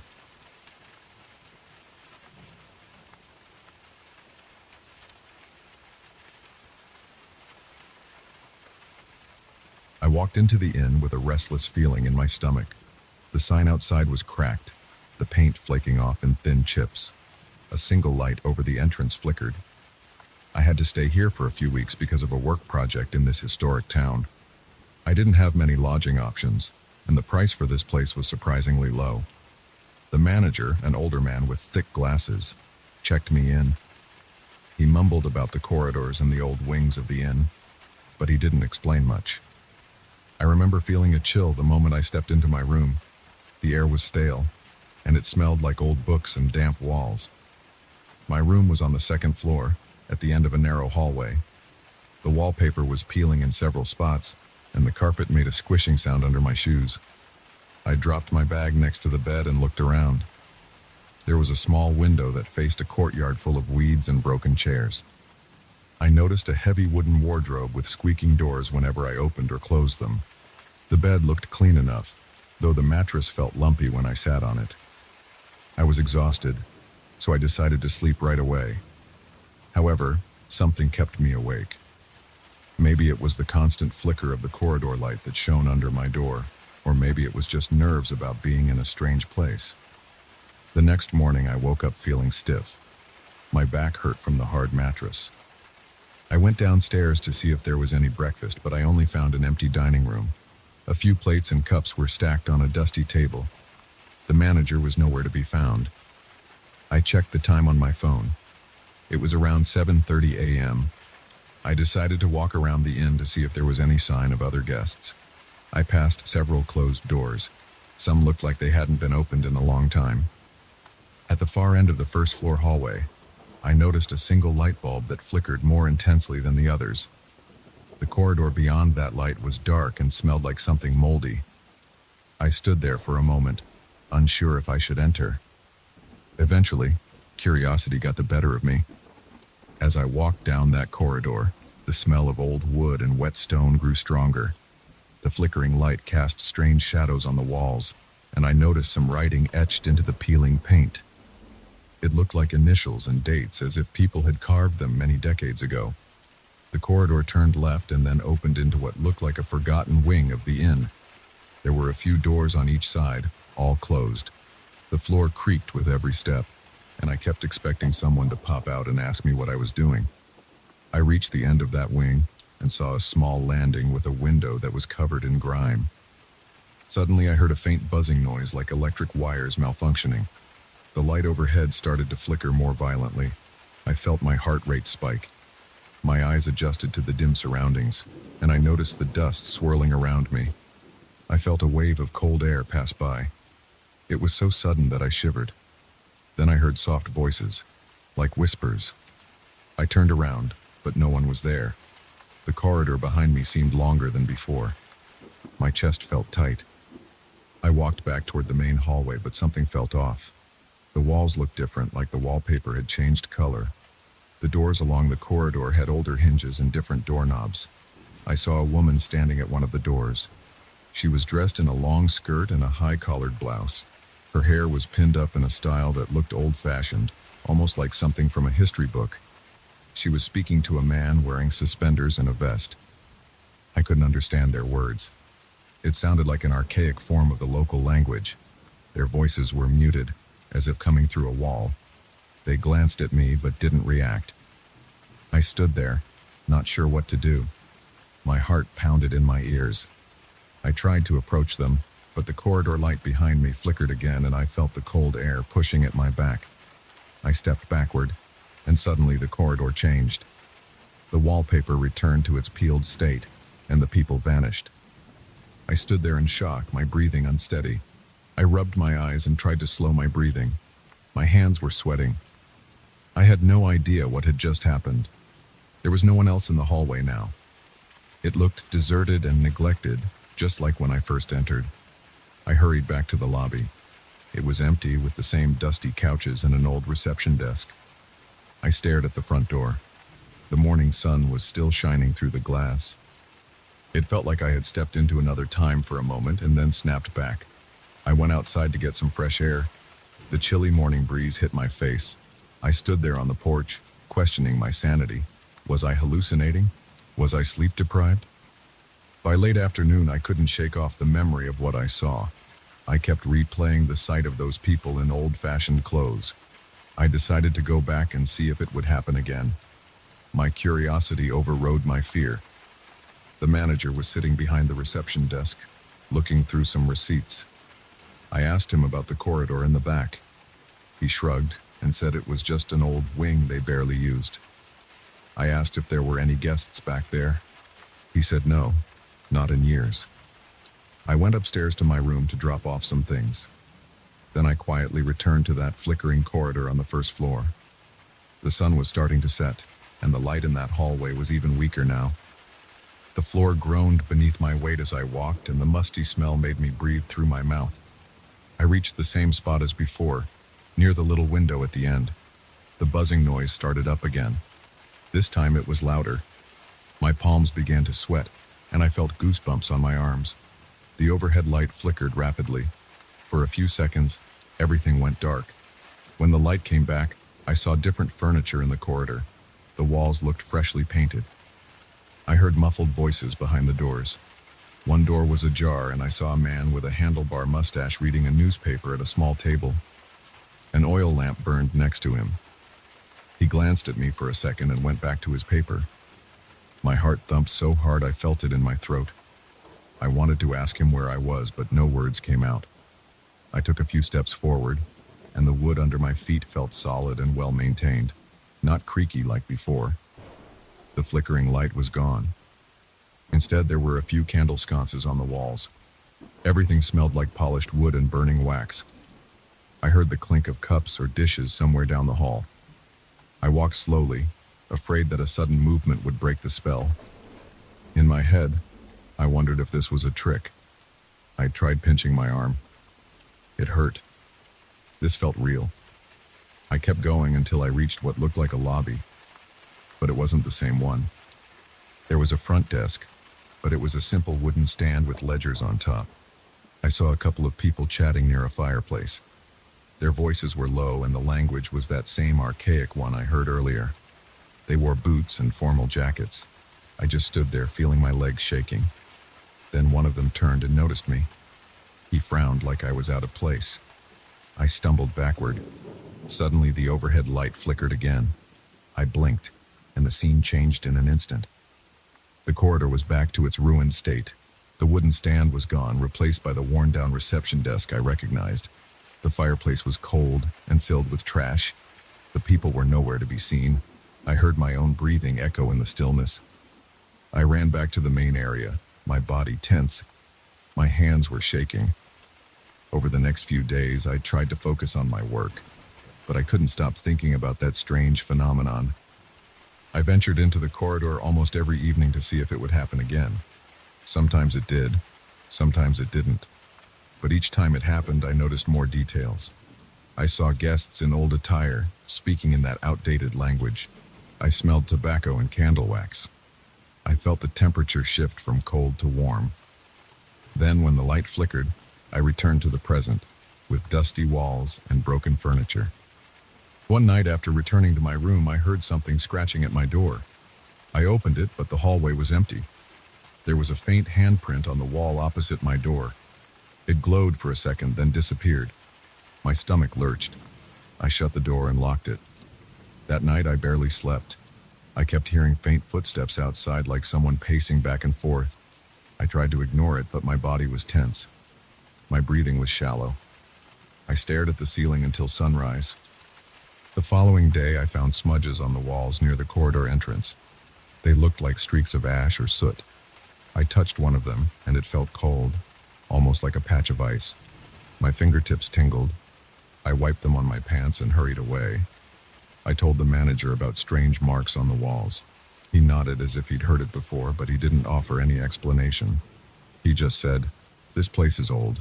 Maybe it's just mold," and went back to his receipts. That evening, I took a flashlight and walked the corridor again. The electricity in that wing was unreliable. Half the time, the bulb wouldn't turn on at all. I wanted to see if I could record something on my phone, maybe prove I wasn't imagining it. As I passed each door, I heard faint echoes, like old conversations repeating in a loop. My flashlight beam caught dust motes floating around. Then I reached the end of the hallway. The overhead light flickered again, and I felt that familiar jolt, like stepping through a cold curtain. In front of me, the corridor transformed again. I saw oil lamps on the walls. My phone died instantly, the screen going black even though it was fully charged. I felt my heart race. I heard distant music like a violin. It was coming from somewhere deeper in the wing. I walked toward it, seeing a large door I hadn't noticed before. It was carved with ornate patterns. I tried the handle, and it creaked open. Inside was a sitting room with chairs arranged in a circle. A man was playing the violin, and a few people were watching him quietly. They turned to look at me. Their faces were pale, and their eyes seemed to shine in the lamplight. My chest felt tight. I backed out of the room, feeling like I was intruding on something private. My foot hit a loose floorboard. I stumbled. One of them stood up and reached a hand toward me. I didn't know what he wanted. My back bumped into the corridor wall and the lights flickered. I blinked. When I looked back into the room, it was empty. The furniture was covered with tattered sheets. A thick layer of dust coated everything. No one was there. I coughed from the sudden smell of rot and neglect. I shined my flashlight around. In the corner, I saw a faint shape flicker, almost like a silhouette. It lingered for a moment and then faded away. I felt fear gripping my chest. I rushed out of the corridor, practically running to my room. My heart was racing and sweat dripped down my face. I locked my door and sat on the bed, trying to calm down. My hands were shaking so badly that I almost dropped the flashlight. That night, the scratching noises returned. Soft, slow scratches like nails on wood. They circled around my room, moving from wall to wall. I paced the floor, listening. I considered leaving the inn altogether, but I wasn't sure I could afford a different place for the next few weeks. Plus, a strange curiosity kept me there. I wanted answers, no matter how unsettling they might be. The next morning, I noticed new marks on the corridor walls. They looked like footprints, but the outlines were faint, almost translucent. They led from the end of the corridor toward my room. My stomach flipped when I realized they stopped right in front of my door. I checked under the carpet, wondering if there was some kind of leak or weird damage that caused this. But the floorboards were intact. The manager brushed me off again, muttering something about old pipes and paint stains. I didn't believe him. Every time I entered that corridor, I felt like I was being watched. Sometimes I saw fleeting movements at the corners of my vision. Other times, I heard muffled footsteps or hushed voices. Each time the flickering happened, I ended up in that earlier version of the inn, and I saw more details from that time period. It felt like a complete, functioning place with guests and staff. Then, when I returned to the present, I felt someone or something was coming back with me. The marks on the walls got bolder, and sometimes I caught glimpses of shapes that drifted around corners. One evening, I stepped into the corridor with my flashlight. The bulb overhead was completely burned out, so I relied on my own light. As soon as I reached the halfway point, the flashlight started flickering. Then it went out. I smacked it with my palm. Nothing. I tried my phone light, but my phone died again, even though I had charged it. I stood there in total darkness, my pulse hammering. Slowly, the corridor light came on, flickering in that sickly way. I looked around and saw faint outlines of people. Their forms wavered like static. They moved toward me. I could hear quiet mumbling like voices overlapping. I felt my chest tighten. Then the overhead light glowed more steadily, and for a split second, I saw them clearly. They were dressed in old-fashioned clothing, their faces expressionless. Behind them, I saw the decayed corridor walls of the present. It was like both times were overlapping. My mind reeled. I stepped back, but my foot hit something solid. I turned and saw one of those figures standing inches from me. Its eyes were dark. A chill shot through my body. My ears rang. I stumbled forward, trying to escape. The corridor lights flickered again. When they steadied, the figures were gone. I was alone, but I felt a heavy presence in the air. I ran to my room, fumbled with the key, and slammed the door behind me. My heart pounded so loudly I thought I might pass out. I stood there, leaning against the door, breathing hard. For the rest of that night, I heard faint knocks on my walls. Sometimes I thought I heard someone saying my name, but the voice was too soft to be certain. I kept all the lights on in my room, though they flickered occasionally. I refused to look out into the hallway. By the next morning, I saw more strange handprints on the corridor walls. They had a faint glow, like a smudge of light. They led right to the staircase going upstairs. I refused to follow them. I decided then that I would pack up and leave as soon as I could. On my final day at the inn, I grabbed my things and headed down to the lobby. It was early, around 6 a.m., and the lobby was empty. I left my key on the reception desk and didn't bother trying to find the manager. I just wanted to get out. I could still feel the tension in the air, like the place was watching me. As I walked out the door, the single light over the entrance flickered once more, casting a quick shadow across the courtyard. I climbed into my car, started the engine, and drove away, trying not to look back at that old building. Even as I left the property, I felt like something was lingering behind me. My rearview mirror felt too dark. I tried to focus on the road. My stomach churned with a mix of relief and lingering dread. I promised myself I would never stay in a place like that again. But even now, when I close my eyes, I sometimes see those flickering lights and hear those muffled voices. I can still feel that cold air brushing against my neck, reminding me that I brought something back from that corridor. I don't know if it stayed in the inn or followed me. I just know that I still wake up sometimes, expecting to see those faint handprints on my bedroom wall. And when I do, my heart races all over again.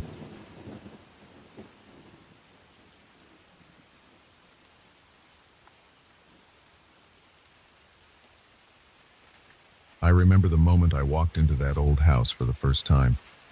I felt a cold draft against my neck the instant I stepped through the door. The floors creaked like they hadn't been touched in ages. I didn't have any real expectations about how my life would go from that day forward. I just knew I was done with my old job, my old apartment, and my old routines. I wanted quiet. I wanted solitude. But when I think back on that first evening, I realize I wasn't prepared for what I'd find in the attic. I wasn't prepared for that clock. And I never expected how everything would change once I heard its chime echo through the house. I decided to move out to the countryside because I felt drained all the time. My life in the city had become repetitive. Wake up, drink coffee, commute, work, come home, watch TV, sleep. That was it. I was sick of it. I found a real estate listing for a small rustic house about an hour outside town. It was cheap, had no immediate neighbors, and was surrounded by enough fields and woods to guarantee I'd have no distraction. The pictures showed an old wooden porch, some chipped paint on the siding, and a narrow attic window. The real estate agent wasn't pushy. She just gave me the keys, told me to watch out for squirrels in the attic, and left. I arrived on a Monday afternoon with a few boxes in my truck. I didn't have a lot of furniture, just a mattress, a couple of chairs, a small dining table, and my clothes. The house smelled damp, like it had been left closed up for months. The kitchen had a single sink and an ancient refrigerator that rattled when I plugged it in. The living room was mostly empty except for a fireplace and some built-in shelves that had probably seen better days. I felt a sense of calm, though. The silence was comforting after years of traffic noise. On my first night, I unpacked a few essentials: bedding, some plates, and a lamp for the bedroom. The rest of the boxes stayed in the living room, and I planned to sort them out later. The quiet outside felt eerie, but I welcomed it. No horns, no sirens, just crickets, wind in the trees, and the occasional rustling of leaves. I was so tired from the move that I fell asleep without thinking about the attic or any of the other rooms. The next morning, I woke up early. I had no job to go to, no alarm to shut off. My back ached from sleeping on a half-inflated air mattress. I threw on some jeans, made black coffee, and decided to explore the house. The attic was at the top of a narrow staircase that folded down from the ceiling.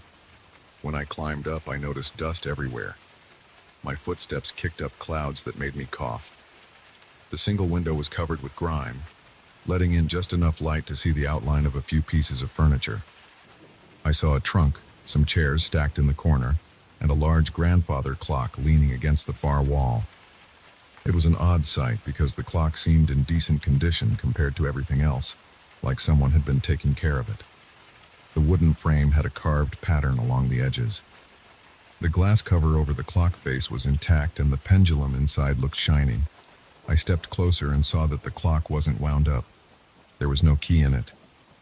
I tapped the wooden case, expecting it to sound hollow, but it made a solid thud. I shrugged and decided I'd check it out later. I spent the rest of the day sweeping the attic floor and moving some dusty boxes. I didn't think about the clock again until that night. I was downstairs reading a magazine around dusk when I heard a deep gong. It was so loud it made my ears buzz. My heart jumped because I didn't expect any loud noise in this quiet house. I followed the sound upstairs, and it was clear it came from the attic. I climbed up again, pushing aside cobwebs. The clock's pendulum was swinging back and forth in a slow, steady rhythm. No one had wound it. There was no battery that I could see, but it was running and chiming like it knew exactly when the sun went down. As I stood there staring at it, something in my vision shifted. For a few seconds, the attic seemed to change shape. The walls around me became darker, and I saw flickers of light moving across them like faint silhouettes. My stomach twisted, and I got this sense that I was looking at something I shouldn't be seeing.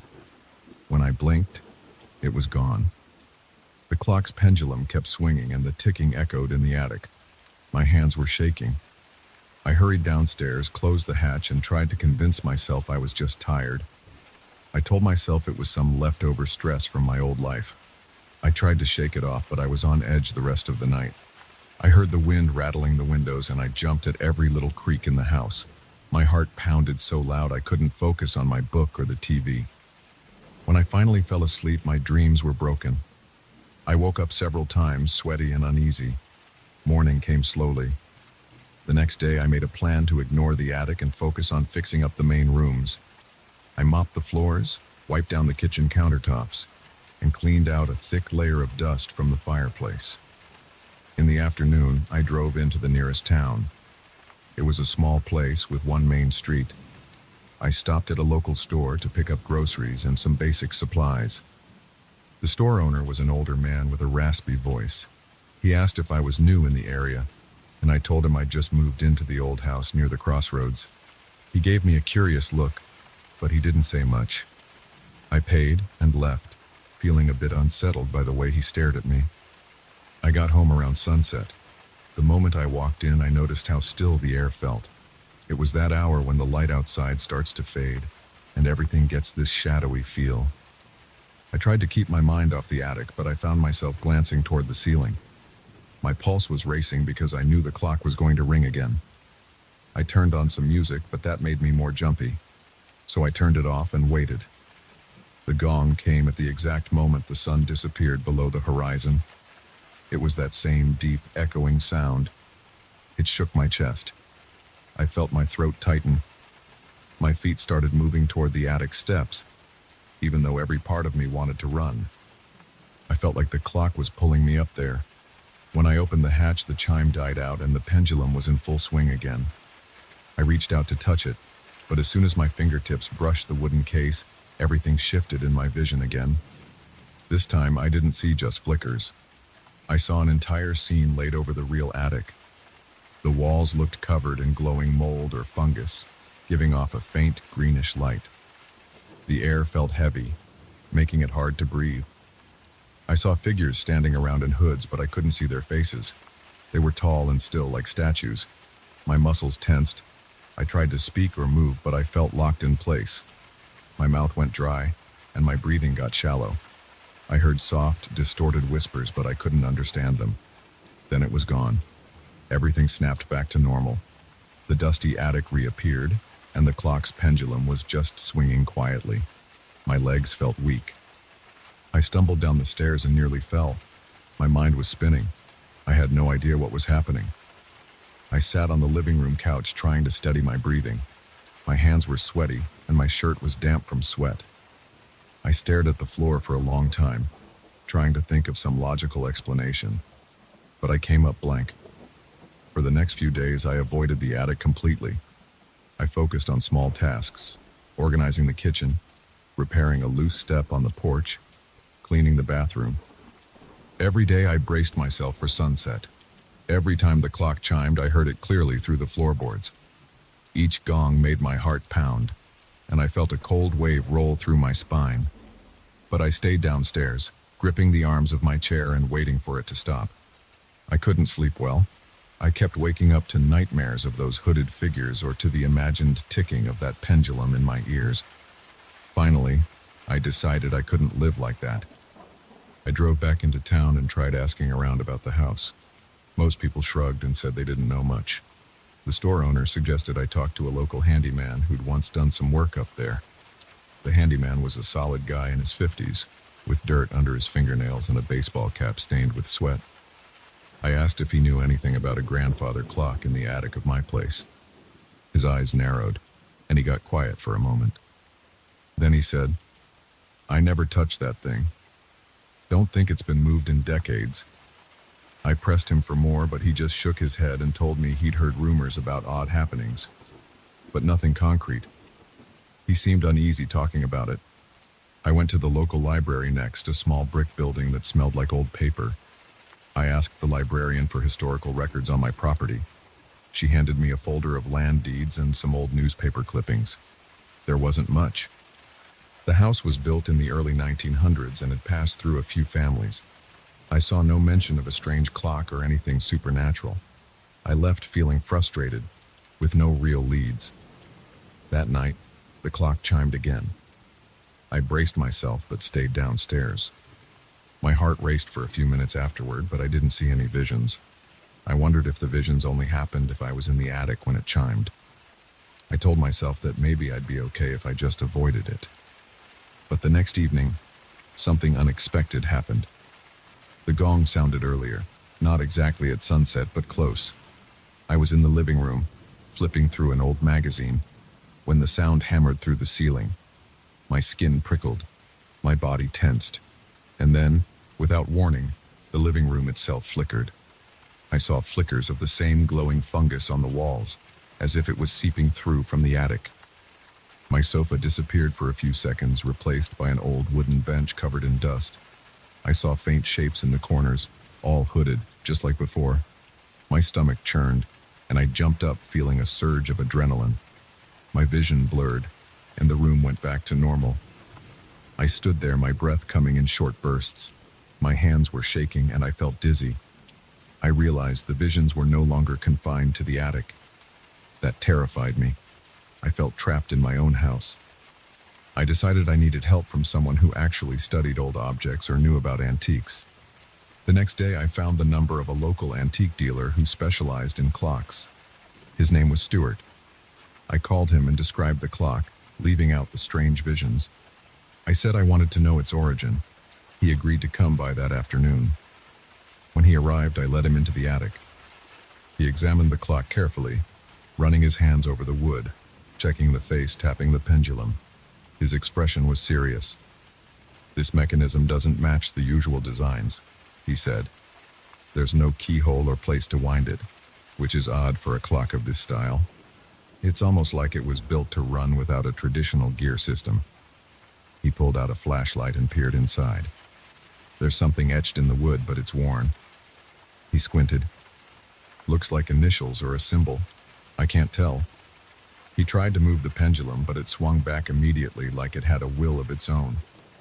The hair on my arms stood up when I saw that. Stuart frowned and stepped back. I could see he was uneasy. I decided to be direct and told him about the nightly chime and the fact it was happening without any winding or power source. I left out the visions, worried he might think I was crazy. He looked at me with confusion, then said he'd do some research and get back to me. That night, the chime came again at dusk. I took a deep breath and forced myself to go upstairs. My heart pounded so hard I felt it in my temples. The attic was dimly lit by a single light bulb. The clock ticked loudly, and the pendulum was a blur, swinging faster than I'd ever seen. When the deep gong struck, the whole attic felt like it shook. The dust on the floor jumped, and I stumbled. My head pounded and my vision flashed. The scene layered over reality again. The fungus on the walls glowed brighter than before. The hooded figures were back, standing around the clock. I smelled something like damp soil and rotten wood. My nostrils flared and I almost gagged. I tried to move away, but my legs felt heavy. One of the figures turned toward me, and even though I couldn't see a face, I sensed it was looking at me. My heart pounded harder, and I felt sweat dripping down my back. Then, just as quickly, it ended. The attic was back to normal. I staggered and almost fell to my knees. I spent the rest of the night sitting on my couch, arms wrapped around myself, trying to slow my breathing. I felt clammy and nauseous. I realized I was in over my head.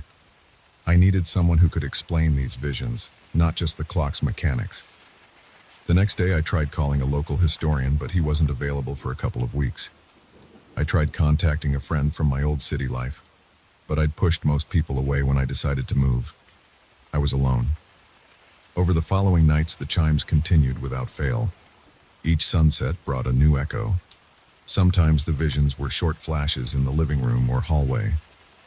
Other times they were longer episodes that trapped me in that other version of my house for what felt like minutes. I started to dread the afternoons because I knew sunset was coming.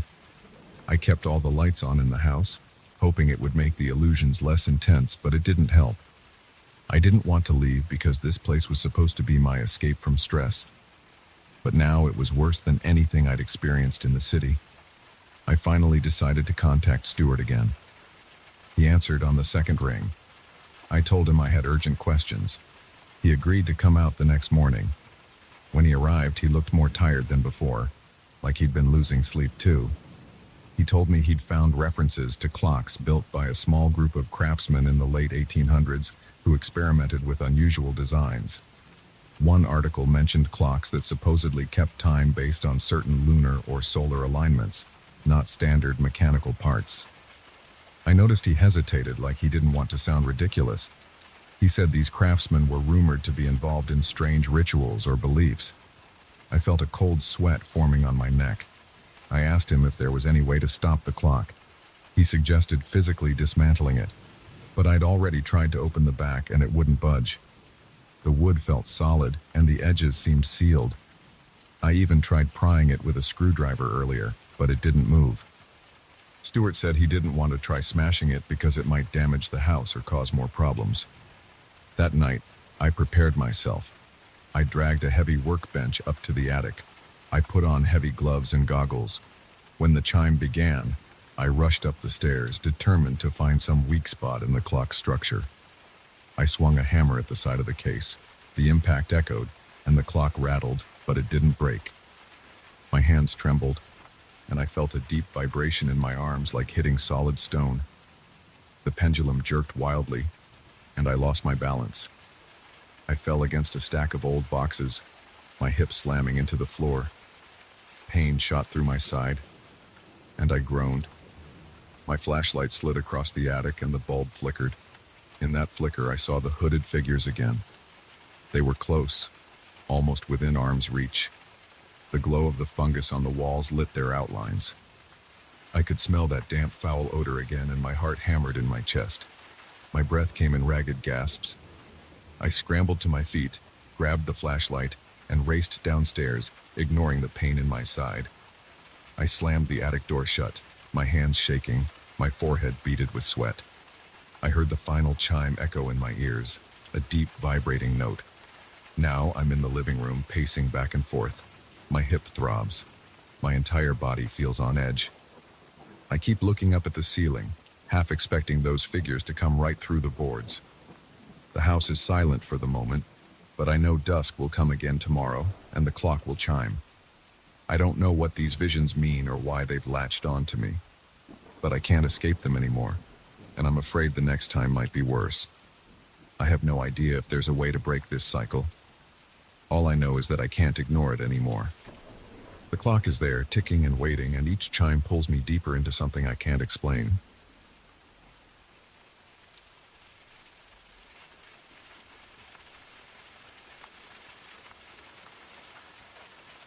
I still remember the moment I first saw that painting. It sat in a dimly lit gallery, propped against a wall near the back.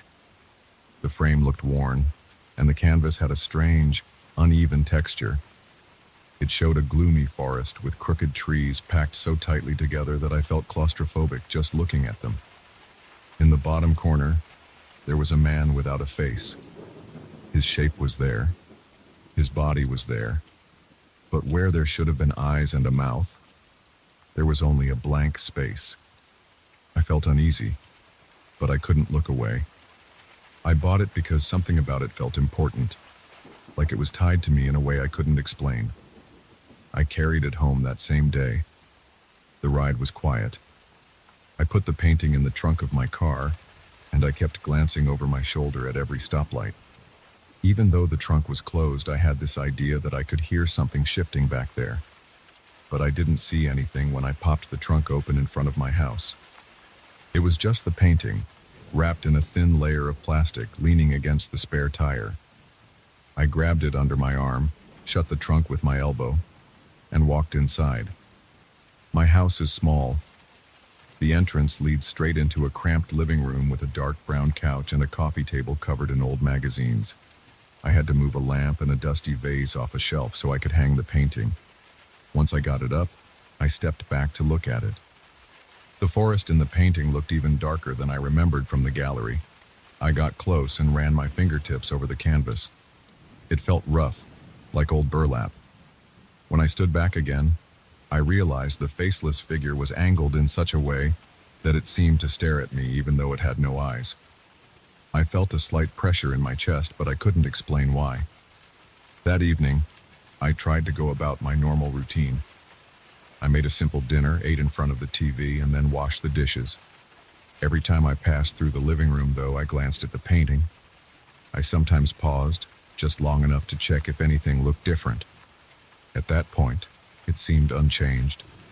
The trees, the figure, the eerie darkness, it was all there, but nothing else stood out. Still, I felt uneasy. I took a long shower, then climbed into bed and tried to sleep. I woke up around 2 in the morning because I heard a noise. It sounded like a faint whisper coming from somewhere in the house. My chest tightened, and I felt a rush of heat in my forehead. I got out of bed, slowly, and stood there in the dark, listening. The sound was low and constant, like a radio that's barely turned up. I tiptoed out to the hallway, then into the living room. That was when I realized the whispering was coming from the painting. I froze in place, heart hammering. I couldn't make out any clear words, but I could tell it wasn't just random noise. There was a rhythm to it, like a person trying to speak through clenched teeth. My entire body tensed up. I took a step closer. The whispering got sharper, like it recognized I was there. I tried to speak, but my throat felt tight, and I just managed to croak out a single, "Hello?" That's when everything went silent. I stood in front of the painting for maybe a minute, breathing slowly, waiting for something else to happen. Nothing did. Eventually, I went back to bed, but I had trouble sleeping. My head buzzed with confusion, and my heart wouldn't calm down. The next morning, I walked into the living room and gave the painting a quick look. For a second, I thought the trees looked different. I couldn't be sure, so I brought my face closer and studied each trunk, each branch. It all looked the same as before, except it felt a little more crowded near the center. I shrugged it off, assuming I was just tired. I had breakfast, then left for work, but even at the office, I caught myself thinking about that whisper. It had seemed so real, so close, like someone was standing right behind me. I tried to write it off as a dream or maybe a trick of my own mind, but something about it stuck with me. That night, I decided to watch the painting more closely. I turned off all the lights, then sat on the couch in the dark. The television was off, my phone was on silent, and the only light came from a small street lamp outside that cast a faint glow through the window.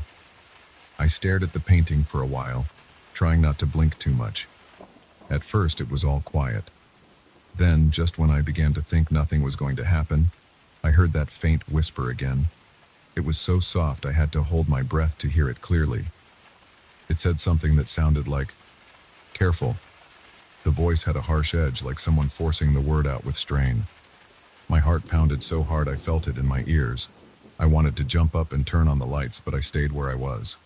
I whispered back, "Who are you?" I'm not sure why I did that, but it felt like the right thing to do. There was a small pause, and then it whispered again, but I couldn't make out the words. I recognized the tone, though.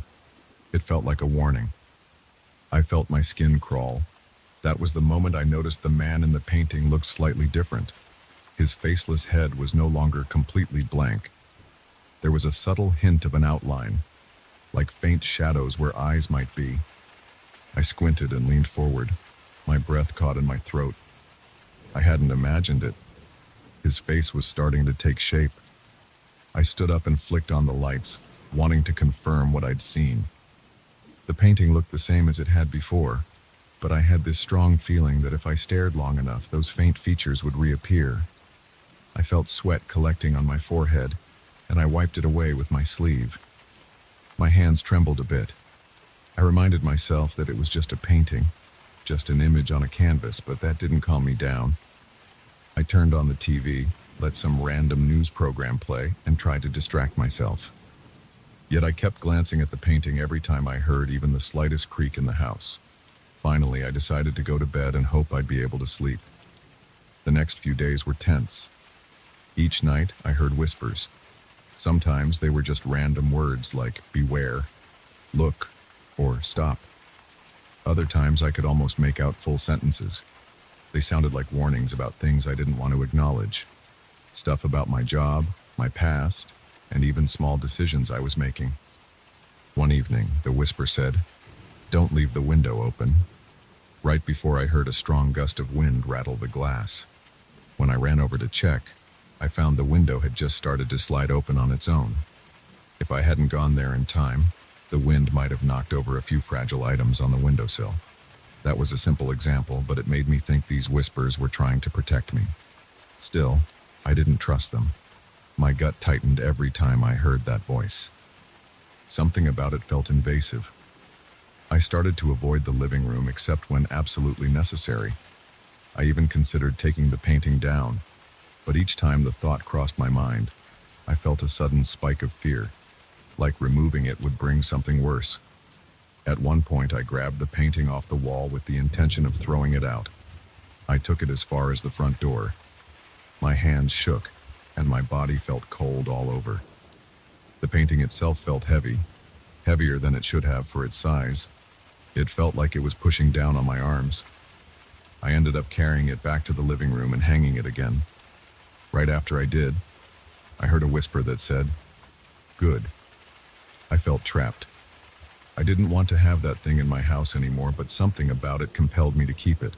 I tried to think of a reason. Maybe it was the strange warnings that seemed to help me avoid small accidents. Or maybe I was just too scared to see what would happen if I got rid of it. I caught myself pacing around the house, especially at night, checking the painting from different angles. The trees in the forest were definitely changing. Each evening, the branches looked more twisted, and the trunk seemed to close in around the faceless man like a living cage. And that man's face became clearer each time I saw it. After about a week, I started to see real detail in the faceless figure's head. It looked vaguely like me. The hairline, the shape of the jaw, even the outline of the ears. It was all starting to resemble my own reflection. I stared at it for a good 10 minutes one night, my heart thudding like a drum in my chest. I reached up to touch my own face, then turned and looked at the painting. The resemblance was impossible to deny. That's when the whisper came again. This time stronger and more direct. It said, "Don't ignore me, listen." I stepped back, my knees feeling weak. My mind raced. I wondered how the painting knew things about me. The next day I got home from work exhausted. I opened the front door, dropped my keys on the table, and froze. I heard a sudden hiss coming from the painting. It sounded like it was calling my name. My pulse quickened. I walked over, took a deep breath, and faced it.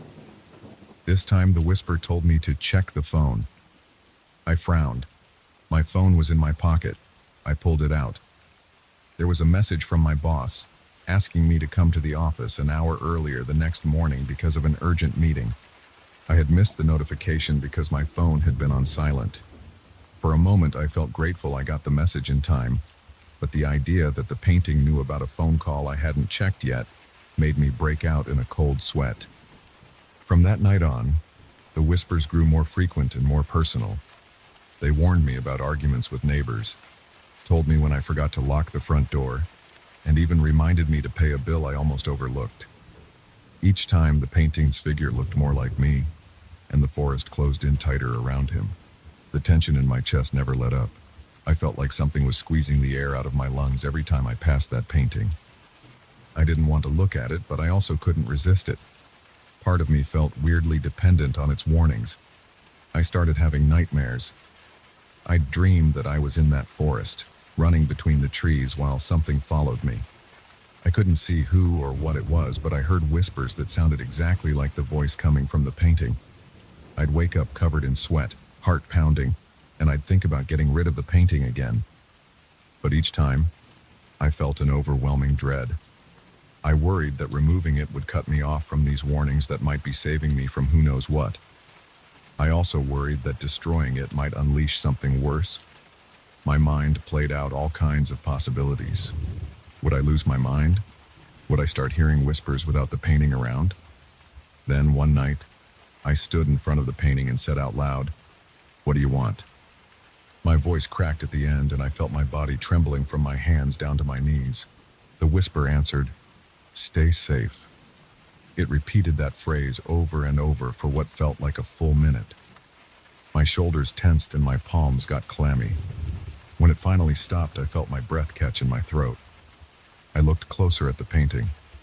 The figure was now almost a perfect match for me. The face had the same lines around the eyes that I see in my bathroom mirror. The same slight crease in the forehead. The eyes themselves were blank though, like white orbs.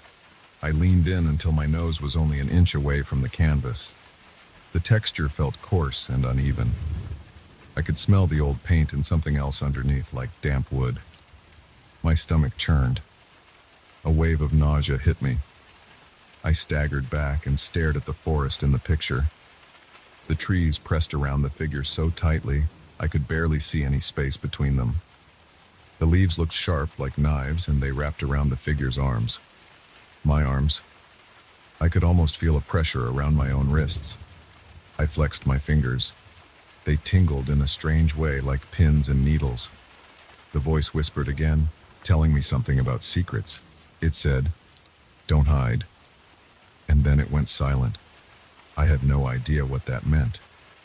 I tried to speak back, but nothing came out. My throat felt raw. Over the next 2 days, I felt a constant anxiety that pressed down on me like a weight. I couldn't focus at work, and I avoided going home until late. When I finally got back each night, I'd walk straight to the painting, half expecting it to greet me.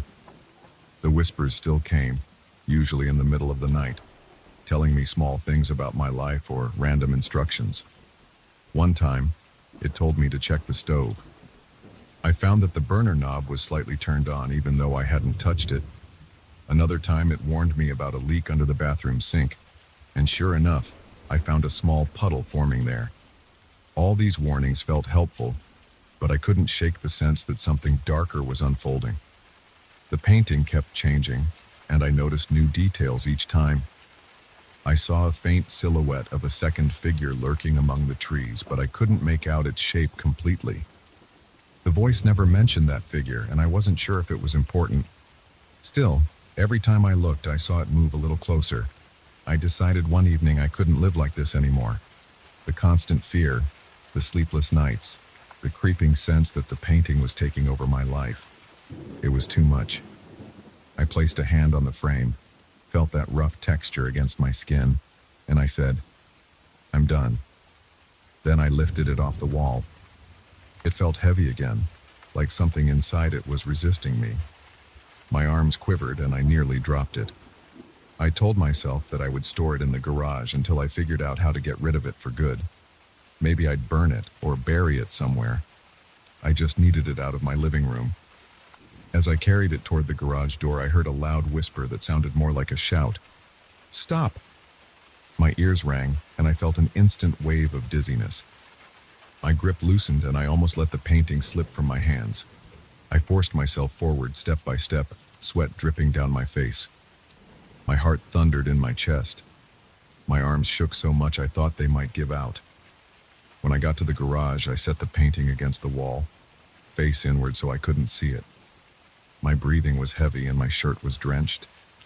For a moment I stood there, shoulders slumped, trying to catch my breath. My hands felt numb, and my knees wobbled. I waited for more whispers, but all I heard was my own heartbeat. I stepped away from the painting, reached for the door, and left it there in the dark. Back inside, I locked the garage door. My chest felt tight. I waited, listening for any hint of that voice. I heard nothing. No strange whispers, no warnings, no pleas. The house was quiet, almost too quiet. I sat down on my couch and realized I hadn't felt that kind of silence in days. My ears rang with the echo of my own pulse. Now I'm stuck with this choice. If I leave the painting in the garage, I have no idea what will happen next. Maybe it'll stay silent. Maybe the whispers will come back. Part of me worries that something worse will happen if I try to destroy it. Another part of me thinks I need to stand my ground, break it apart, and move on. I haven't decided yet. I'm sitting here, feeling my heart hammer in my chest, wondering if I'll sleep tonight or if I'll hear that voice again through the walls. I keep telling myself that I'll be okay, but I can't shake the feeling that the painting's warnings will stay with me. And I can't ignore the fact that its face looked like mine. It's in my head now, and I don't know if I'll ever really be free.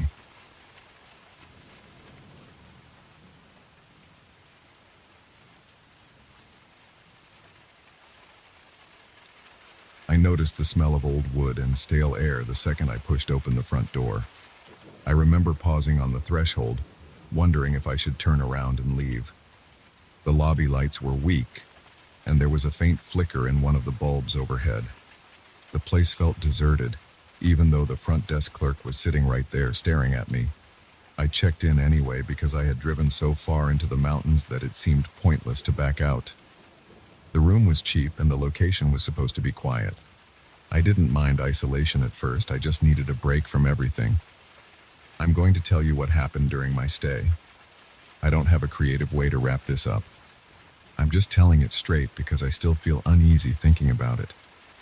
I've told parts of this story to a couple of close friends, and they looked at me like I was making it up. I'm not. I'll describe exactly what I saw and did. I won't guess about the rest. The hotel was a small lodge high in the mountains, far from any major road. When I arrived, the parking lot was empty. My car was the only one there. It felt strange to be the only guest, but the clerk didn't seem surprised. He handed me a simple key with a plastic fob and pointed down the hallway. I noticed the reception area was cramped and smelled like old paper. There were a few dusty brochures about local hiking trails on a small table. I picked one up, but the pictures looked faded. I put it back. My room was on the second floor.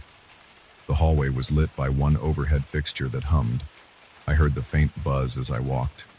The carpet looked worn. When I got to my room, I unlocked the door and stepped in. The walls were covered in a light pattern that might have been white once, but had turned a grayish color. The bed was an old queen size with a thin blanket and 2 flat pillows. There was a small bathroom to the side with a stained mirror, a toilet, and a cramped shower. I dropped my suitcase on the bed and opened the window. I felt the cool mountain air on my face, which was a relief because the room smelled a little musty. That first night, nothing major happened. I tried to watch some TV, but the channels were fuzzy. I turned it off and decided to take a walk in the hallway. I'm not usually curious about old hotels, but I was restless. I walked to the far end of the corridor, past a couple of closed doors. The lights got dimmer near the end where I saw another small staircase going up. I stepped onto the first stair and heard a creak. It felt like I wasn't supposed to go up there, but I did anyway. The upper floor was darker. I saw a single window at the far end. The hallway smelled like it hadn't been opened in years. I took a few steps, then noticed a door that was slightly open. It wasn't labeled with a number like the other rooms. I felt a little uneasy, but I nudged it open and peeked inside.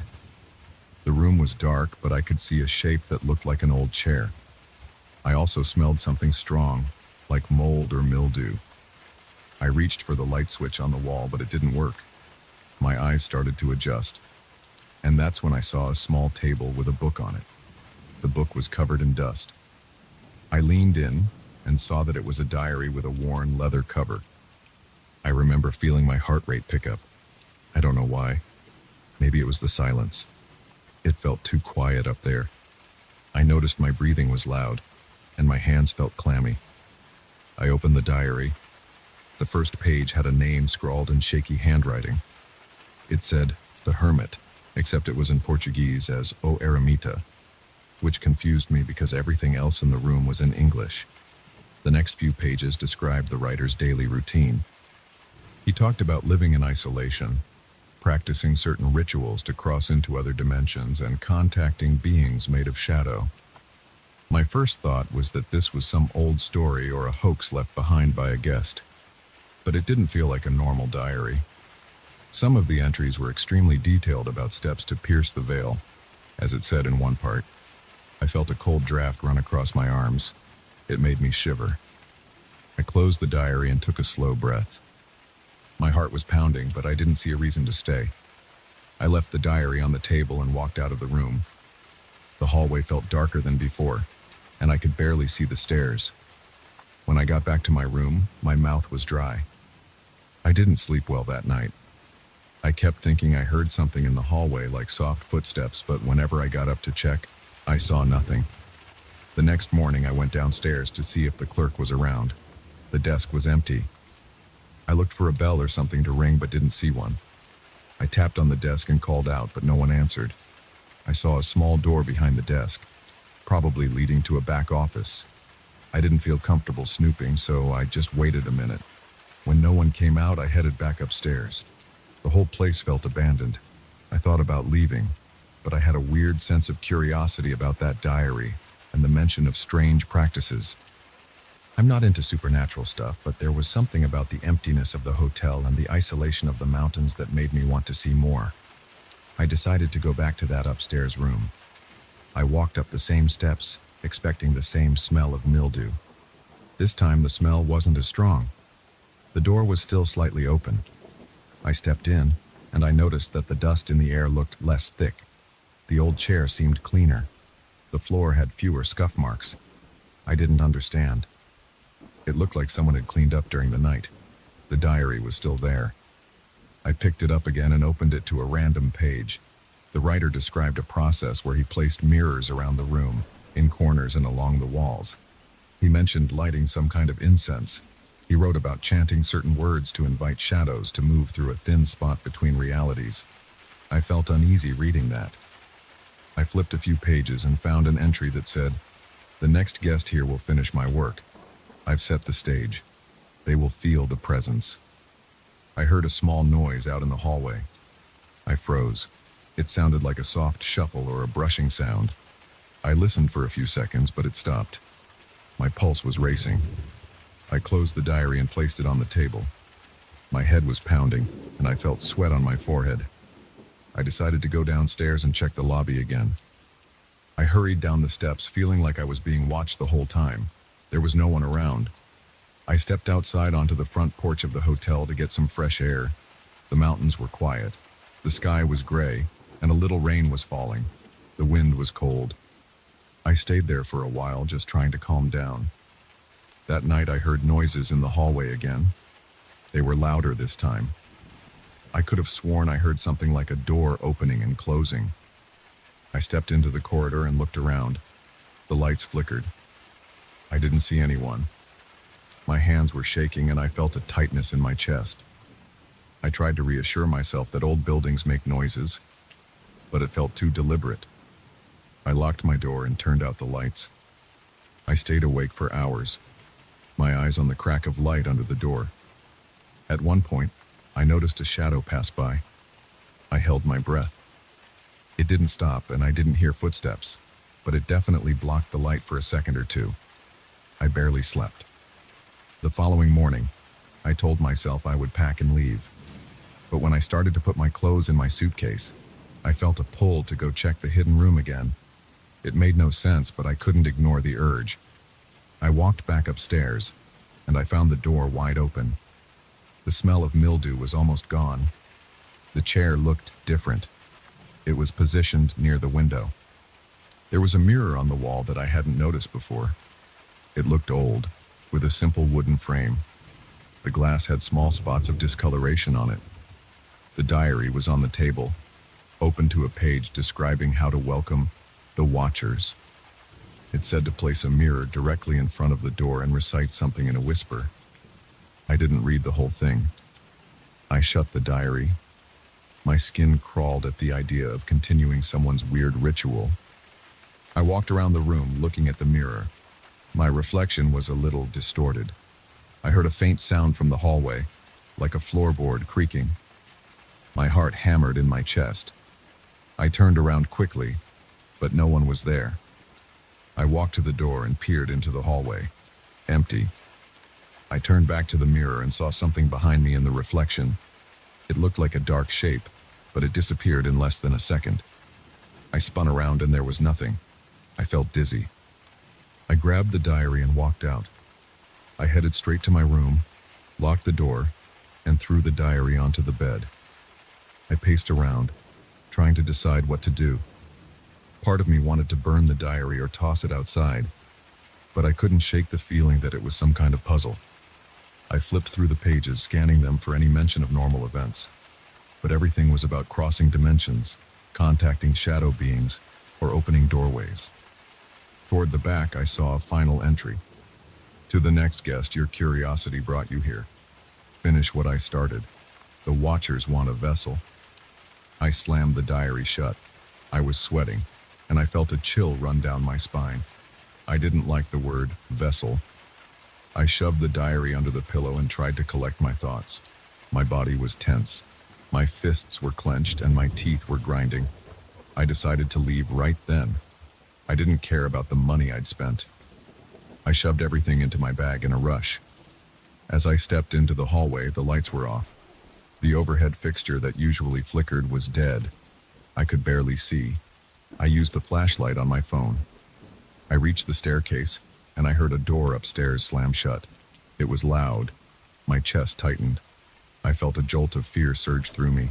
My hands shook, and my mind raced with thoughts of some stranger lurking up there. I forced myself down the stairs and walked to the lobby. The desk was empty again. I looked around for the clerk, but I saw no one. I walked out the front door, half expecting it to be stuck, but it opened without resistance. Outside, the rain had stopped, but it was still overcast. I hurried to my car. The engine turned over on the first try.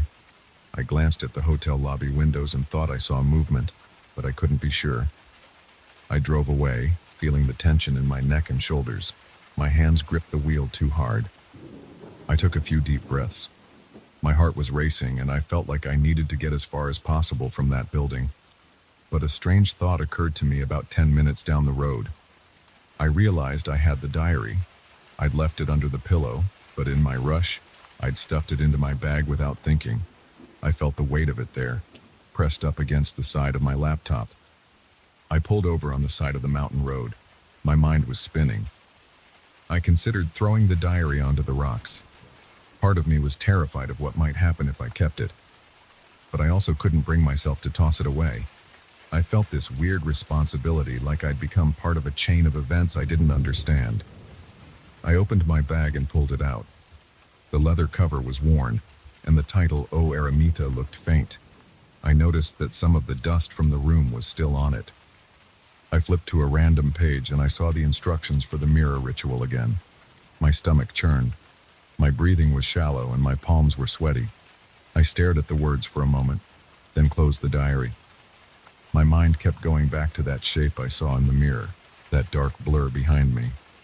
I looked around through my car windows, half expecting to see some shape outside. The road was empty in both directions. The trees rustled softly in the breeze. I decided to keep driving. I felt like the diary needed to be somewhere else. I still don't know why I felt that way. Maybe I just wanted to get it away from the hotel. I arrived at a small diner about 30 miles away. I went inside and ordered a coffee. I sat there, sipping and trying to calm my nerves. My hands were still shaking a bit. I realized I was on edge, listening to every sound. The quiet hum of the diner's neon sign felt safer than the silence of the hotel halls. I told myself that maybe it was all some elaborate trick or the diary was just a creepy story left behind by a past guest. But I couldn't ignore the feeling that something was wrong. After finishing my coffee, I looked at the diary again. My heart pounded just holding it. I could almost feel something staring at me from within the pages. At that moment, I made a decision. I would store it somewhere and never read it again. I drove until I found a small post office in a nearby town. I bought a padded envelope and placed the diary inside it. I wrote my own address on it without a return address. I mailed it to myself because part of me didn't want it with me, but I also couldn't leave it behind. I figured it would buy me time to decide what to do next. When I got home days later, the diary was waiting in my mailbox. I felt a rush of anxiety picking it up. I brought it inside, and I put it in a shoebox in my closet. I told myself I'd never open it again. Sometimes at night I get a sense that something is watching me. I check the mirrors in my apartment and see nothing unusual. I remind myself that I'm imagining things, but I don't sleep well. I still feel like the watchers from that diary are out there, looking for a way in. I haven't gone back to that hotel. I don't plan to. I don't even know if it's still in operation. I never heard from the clerk. I never got a refund or a follow-up call. Sometimes I think about driving back up there just to see if it's still standing, but I don't want to. That place disturbed me. I can still smell that damp hallway whenever I think about it. I picture the hidden room with the diary on the table and the mirror on the wall. I remember the shape in the reflection. The memory makes my heart pound. I don't have a neat ending for this story. That's all there is. I left the hotel with the diary, and now it's in my closet. Some nights I stand in front of the closet door wondering if I should burn it, but I never do. I think part of me worries that getting rid of it would just make it worse. Maybe I'm paranoid. For now, it's hidden away, and that's where it'll stay. I'm sharing this because I need to let someone know what happened. I don't expect anyone to believe me. I just don't want to carry it alone.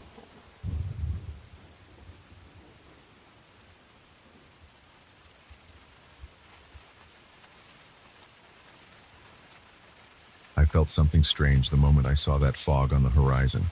It was late in the afternoon and I was alone on a nearly deserted road. I had been driving for hours and my eyes were tired from the endless gray blur. The sky looked smudged, like someone had smeared ash across the clouds. My plan was to push on until I reached a small town with a motel. But that fog came out of nowhere. It swallowed the road, made me squint and slow down. I tried turning on my high beams, but it was no use.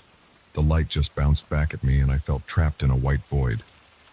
I pulled over to the side, thinking it would be safer than risking a collision. Then the world around me got quiet, as though all sound decided to hide. And that silence freaked me out.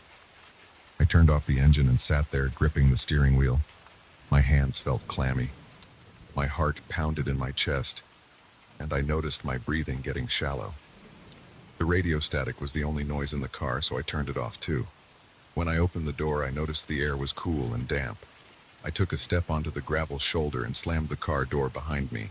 My headlights cut through some of the fog, but it was like shining a flashlight into a cloud. I saw swirling shapes in the haze like silhouettes dissolving. I shook my head and tried to focus. The first thing I did was check my phone. No signal. Typical. I glanced at the fuel gauge before leaving the car. I had a bit less than half a tank, so I wasn't desperate yet, but I didn't want to keep the engine running, wasting fuel, if I couldn't see more than a couple of feet in front of me. I stood there, staring at the fog drifting across the asphalt. The edges of the road vanished in the murk. My pulse beat heavier in my ears. I could feel the dampness on my skin. It clung to my face and arms. There was a slight chill, and I wished I had kept a jacket in the front seat. But all I had was a flannel shirt. I threw it on and zipped up the collar as best I could. Then, out of the corner of my eye, I swore I saw a shape move. I spun around and aimed my flashlight into the darkness. Nothing, just swirling white. I told myself I was just tired. I had been driving all day and my brain was playing tricks. Then I heard something. It wasn't the wind or an animal. It was a voice, quiet. My name stretched out in the distance. It made the hair on the back of my neck stand up. I held my breath and listened. There it was again. From another direction, the same whispered call. It came from my left, then my right, then behind me. That's when I realized my only option was to stay calm. I walked back to the car and grabbed my flashlight. I kept shining it around. Fog swallowed the beam every time. I heard my name once more, and my mouth went dry. I called out, "Who's there?" My voice sounded too loud in that silence. No one answered, just a soft echo of my own words. My heart thundered in my chest, and I felt a knot tightening in my stomach. The air carried a faint smell of moss and wet wood, like old logs after a rainfall. I heard a crunch of leaves off to the side, and I turned my flashlight toward the trees. At first, I couldn't see past the wall of fog, but then a shape drifted between the trunks. It was a vague outline, tall but not very distinct. It moved slow, almost gliding. I asked if it needed help, but it didn't respond. Instead, it drifted farther among the trees, and for some reason, I felt a pull to follow it. I glanced behind me at my car. The road was invisible under the thick mist. I tried to reason with myself. Wandering into the woods with limited visibility seemed like a bad idea, but part of me felt compelled. I didn't want to just stand by my car hearing my name whispered. I wanted answers. So I went after that figure, pointing my flashlight ahead and stepping carefully over roots and broken branches. As I moved deeper, I noticed more shapes. They seemed to appear in my peripheral vision and then vanish when I turned to look directly at them. Each time, my heart thumped hard. My breath caught in my throat and my legs felt tense. But I kept going. The air got colder under the trees. My ears picked up a soft drip of water hitting leaves. The ground felt spongy beneath my shoes. I noticed patches of old stone walls hidden behind thick vines. When I aimed my flashlight at them, I saw that they were covered in moss, and the stones looked cracked and ancient. Then a flash of movement caught my eye on the left side. I turned quickly and saw a figure slip behind a half-collapsed archway. My footsteps echoed on the damp ground as I approached that structure. My heart pounded faster the closer I got to the archway. It seemed to be part of a larger settlement. The remains of small buildings formed a circle around a central courtyard. Doors hung from rusty hinges. Windows had no glass, just empty frames. Green moss clung to every surface, and the wood was black with rot. The air felt heavier, and I caught a slight metallic taste in my mouth. I breathed through my nose, trying to stay calm. The fog here was dense, but it felt different. Instead of drifting randomly, it seemed to gather in the corners of the settlement, shaping itself into figures that hovered in the dark. Some of those shapes seemed almost human, but I couldn't make out any faces. I stepped into what looked like an old meeting hall or perhaps a main building. The roof had caved in. Pieces of wood lay strewn across the floor, and broken furniture was scattered around. I saw a row of chairs, all warped from the moisture. My flashlight shone on a big table with papers crumbled on top.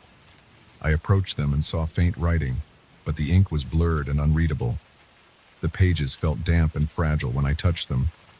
I couldn't get anything useful from them, so I placed them back where I found them. I suddenly heard a voice, a ragged whisper, calling my name again. It sounded close this time. My heart lurched. I spun around, shining my flashlight all around the remains of the hall. The beams caught another figure standing near a corner. It looked almost solid, but then it wavered and melted back into the fog. I walked over to the corner and found nothing but wet moss. My stomach was in knots. Sweat dripped down my forehead, and I wiped it with my sleeve. My breathing was fast, and my throat felt tight.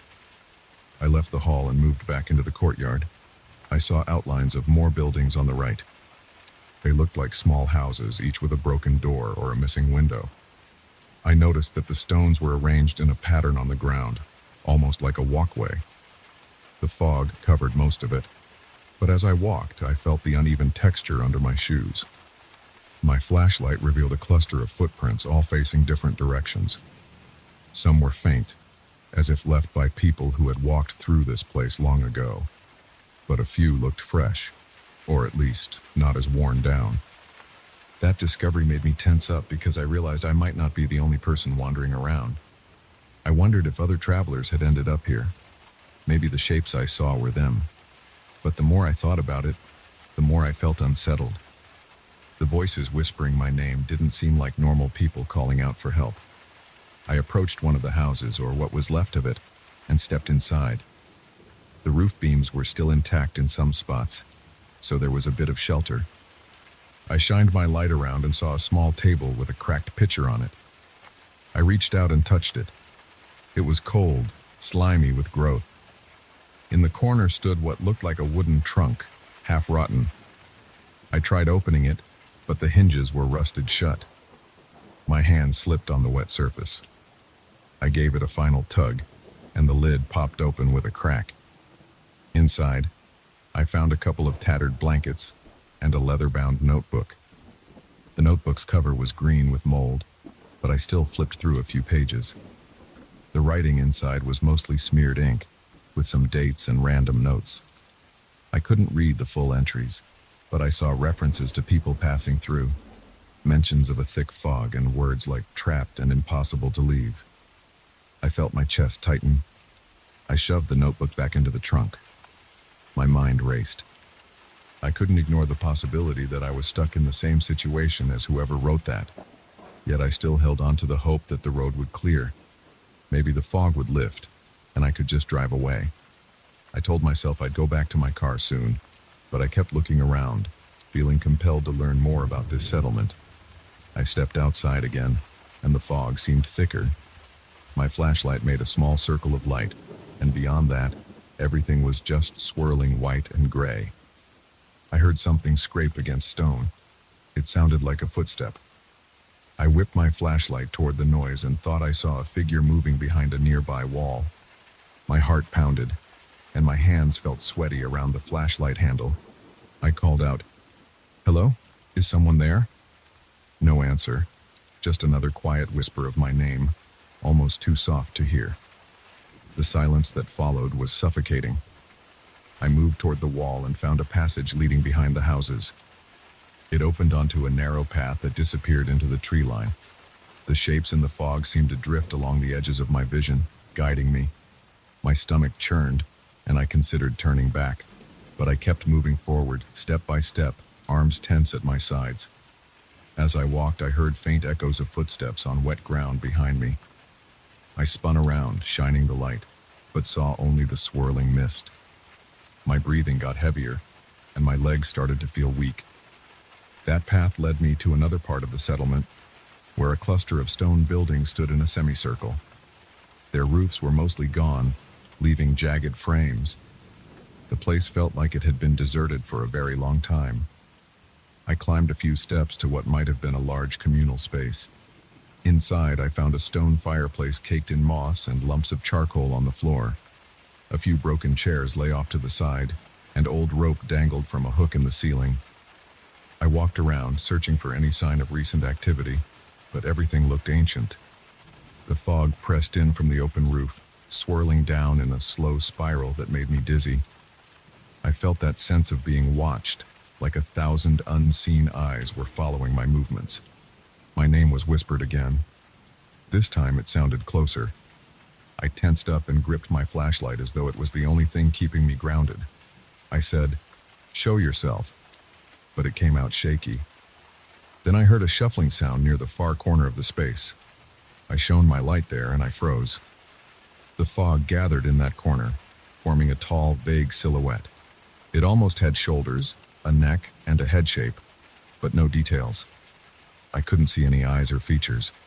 It lifted what looked like an arm and motioned for me to come closer. My heart hammered, and I felt sweat dripping down my back. My instincts told me to run, but I didn't. I took one slow step toward it. The figure receded, melting into the wall. I moved quickly to the spot, shining my flashlight all around. Nothing, just damp stones. I realized my breathing was ragged, and I felt an ache in my legs from all the tension. I needed to get back to my car. My mind pounded with the thought that the longer I stayed here, the harder it might be to leave. I hurried back through the building, found the path, and retraced my steps, hoping it would lead me back to the courtyard, and then out to the trees where I first came in. The fog was thick, but I recognized the moss-covered walls. I I followed them, ignoring the whispering voices. My own name was repeated in low, drawn-out tones that made me shiver. I kept pushing forward, heart pounding, sweat trickling down my temples. I finally reached the courtyard. I saw that old meeting hall to my left. Straight ahead should have been the trail leading back to the road. I forced myself to walk fast, scanning for anything that looked familiar. The trunk of a huge oak came into view, the same oak I had passed earlier. My shoes crunched over dead twigs. The air felt even colder now. My flashlight beam wobbled in front of me because my hands were shaking. I tried to steady my grip by pressing the flashlight against my chest with one hand and focusing on the ground. When I spotted the edge of the road, my chest almost burst from relief. I quickened my pace. The car came into view, half wrapped in fog. My shoulders sagged. I felt a wave of relief. I jogged the remaining distance, yanked the door handle, and got inside, slamming the door behind me. I locked it, even though I wasn't sure that would help. My breathing sounded loud in the enclosed space. I checked the ignition and the car started right up. That gave me a little spark of hope. The fog still covered everything, but I tried inching forward on the road. My headlights were useless. I crawled for a few yards, straining my eyes. Then I heard a low rumble, felt a slight shift in the wind, and noticed the fog thinning in front of me. I kept my foot light on the gas and moved ahead. The dense cloud receded enough that I could see a few feet more. I pushed the accelerator slightly, hoping to find better visibility around the next curve or the next mile. As I drove away, my throat still felt tight, and my skin was covered in sweat. I wasn't sure if I'd truly escaped that place or if I was just driving into another layer of fog. But at least I was moving. My headlights caught glimpses of the road lines, and I focused on them, trying not to look anywhere else. I didn't want to see any more shapes in the mist, I just wanted to get out. I gripped the steering wheel so hard my knuckles turned white. My heartbeat gradually settled into a strong, steady rhythm, but my mind kept replaying the whispering voices and those hazy outlines that seemed to watch me. I finally spotted a faded sign for the next town.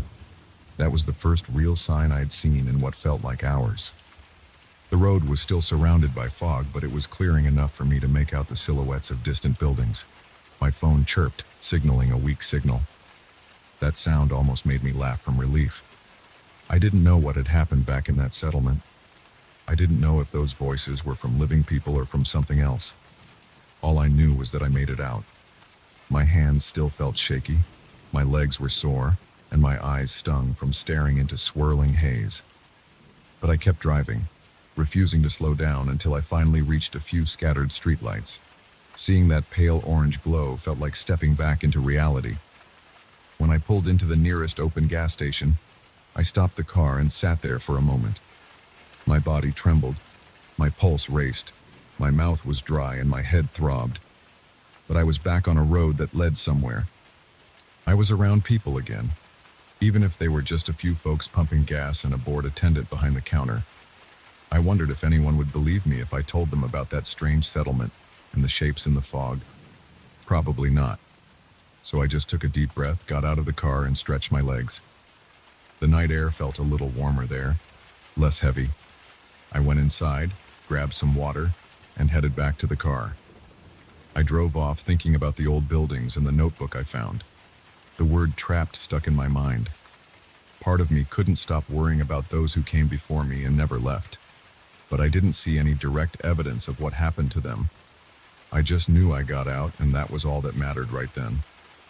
I kept going, keeping my eyes peeled for any signs of that fog following me. It didn't. At least not that I could see. Maybe it was gone. Or maybe it was still lurking somewhere waiting for the next traveler. I didn't want to think about it anymore. I just wanted to keep driving until the night gave way to morning, and the road stretched out in clear, open air.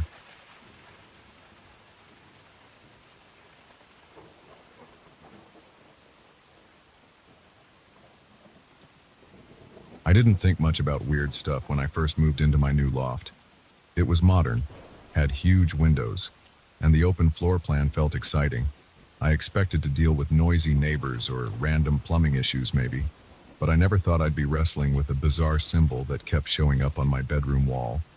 I unpacked everything on a Saturday afternoon.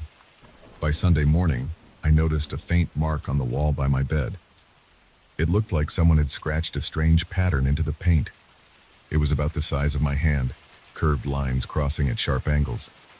I thought it was some leftover graffiti from the previous tenant. I shrugged it off and decided I'd repaint. I grabbed some sandpaper, smoothed out the area, and covered it with a fresh coat. The next day, the lines were back. This time they looked bolder, like someone had traced over them during the night. I didn't hear anything during my sleep. I live alone, and the only entrance is my front door, which I keep locked. I tried ignoring it, but it felt impossible. It wasn't just a stain, it looked deliberate. I bought a thicker primer and painted again. I went to bed feeling confident. I woke up at 6 in the morning and checked the wall. The symbol was back, even sharper than before. It seemed to have deeper grooves, like it had been carved. That's when I started getting that uncomfortable tingling in my gut. It felt wrong. I tried scraping it off. The paint flaked away, but the lines stayed. I got an uneasy rush of adrenaline. I tried to calm down, telling myself it might be some chemical reaction, or maybe the wall had moisture damage and shapes were forming. But it didn't look like mildew or random cracks. It looked designed. On Tuesday night, I took a photo of it. I zoomed in and studied every line. It almost looked like overlapping circles and triangles. I searched online for strange symbols scratched on wall, but I got a lot of nonsense results. Random occult forums, ghost stories, and joke websites. I kept scrolling until I found a post about ritual markings. A user had posted an image that looked similar to what I had. They called it a reality pierce mark. It was supposedly used in some obscure ritual to invite forces that could alter perception. It sounded ridiculous, but the resemblance was too close to ignore. I felt a chill crawl up my spine. My hands shook a bit, but I still tried to be rational. The internet is full of nonsense, I thought, yet the symbol matched too well. That same night, around 2 a.m., I woke up to a strange flickering in my room. At first I thought my eyes were adjusting to the dark. Then I noticed my bedside lamp was switching on and off in a quick pattern. The switch was next to me, and it wasn't moving physically. The lamp just kept flickering by itself. I sat up, reached out, and turned the lamp off entirely. It stopped flickering, but the ceiling light in the main area of the loft started doing the same thing, in sync with my breathing. I held my breath and it paused. I exhaled and the light blinked again. A jolt of panic shot through me. My hands felt clammy. My heart pounded. I grabbed my phone and turned the flashlight on, trying to see if maybe there was a weird electrical short. But as soon as the phone's flashlight came on, everything went dark and stayed dark. I got up, flipped the main switch on the wall. The lights came back normally. No more flicker. I didn't sleep well after that. The next morning, I approached the bedroom wall like it was some kind of dangerous animal. The symbol was still there. It almost seemed to glow in the morning light, like a dull shine on the edges of the grooves. I ran my fingers over it. It felt smooth, with no difference in the texture of the wall, but it looked so defined, like it had been etched by a precise instrument. I decided I had to do something more. I tried using spackle to fill it in. I waited for it to dry, then sanded it carefully. I added a new coat of primer and let it set. In the evening, I put on a layer of the standard paint color. I waited an extra hour, then checked. It looked clean. I breathed out in relief, thinking I had finally fixed it. I turned in early, wanting to get some decent rest. Around midnight, a scraping sound woke me up. It came from the wall. It sounded like someone dragging a nail across the surface. My chest felt tight. I got up, turned on the lights, and saw the paint on the wall shifting like a swirl of wet paint. Then the lines started to form right in front of me. There was no hand, no tool. I just watched the shapes reappear on the wall, the same exact pattern, but now it had an extra curve at one side. My stomach flipped, and I felt bile rising in my throat. I backed away, knocked over a stack of books on the floor, and left the room. I flicked the hallway light on, took deep breaths, and splashed water on my face in the bathroom. My skin felt cold, and my hair was standing up on my arms and neck. I jumped onto my laptop and searched for the symbol again. I dug into more niche sites. Some people mentioned that this mark was known to cause dimensional interference or reality distortions. The words sounded absurd, but I didn't have a better explanation. It all said that once the mark appeared in a place, it acted like a beacon or anchor for certain entities. I didn't believe in ghosts or demons, but seeing that paint swirl on its own took me out of my comfort zone. The next few days, more strange things happened. Doors that I knew I had locked clicked open on their own, but when I tried to open them, they were stuck. Once I walked into the bathroom and heard a voice whisper my name behind the shower curtain.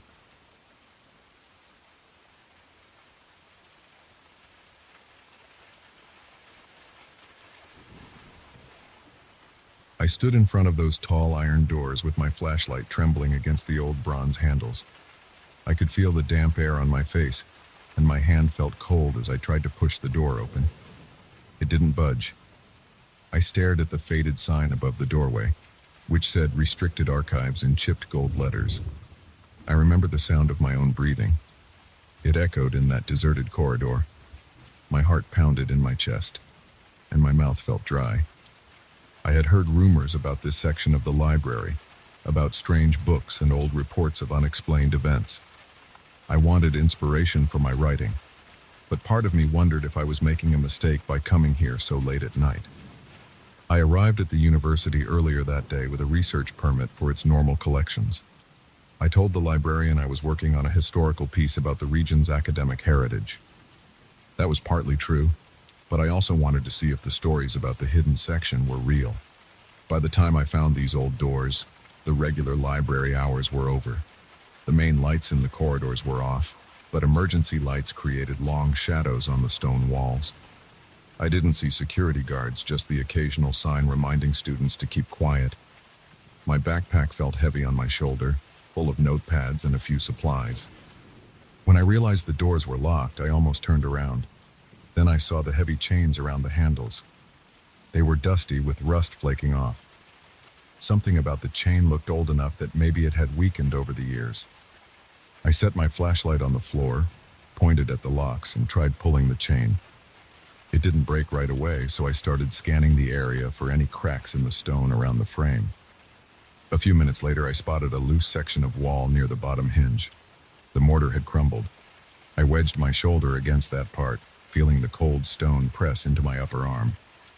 The small gap grew wider when I pushed. My heart raced. After another shove, there was enough space for me to slip through sideways.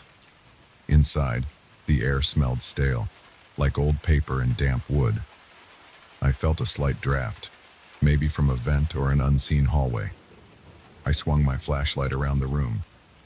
I saw shelves that were higher than I could reach, loaded with books that had thick layers of dust. There were cobwebs in the corners. I heard my own footsteps echo on the marble floor. The entire place felt abandoned, like nobody had been in there for years. Yet the presence of fresh footprints on the dust near the entrance told me somebody else had been there before me, though I had no idea when. I walked down one row of shelves and ran my finger along the spines of the books. Most had titles in languages I couldn't read. Others had no visible title at all. Some were just thick, brownish tomes with blank covers. My flashlight lit up the dust particles floating around me. The stillness made my skin crawl. I forced myself to keep moving. I wasn't here just to stand around. I wanted to see if the rumors about supernatural records were real. After a short search, I found a smaller room inside the main area, hidden by a partition. Inside, I noticed a large wooden table piled with old documents. The table was scarred with scratches. A single reading lamp stood in the center, connected to a frayed cord that snaked across the floor. I touched the lamp's switch. It clicked, but no light came on. I felt around the base and discovered there was no bulb. My flashlight would have to do. I set my bag on a chair and flipped open my notebook. My flashlight beam flickered against the edges of the books on the table. I saw a title that caught my attention: Manifestations in Rural Monasteries. Its spine was cracked and faded. I opened it. The musty smell made me cough. The first pages described encounters with unseen forces in old religious communities. There were accounts of people hearing voices in empty halls and feeling cold hands on their shoulders. Some passages were underlined in pencil. As I read, I made some notes. I wrote down a few key words, including invisible presence and whispering in darkness. While scribbling, I felt a sudden chill on the back of my neck, like someone was standing right behind me. My whole body went tense. The hairs on my arms stood on end. I glanced over my shoulder.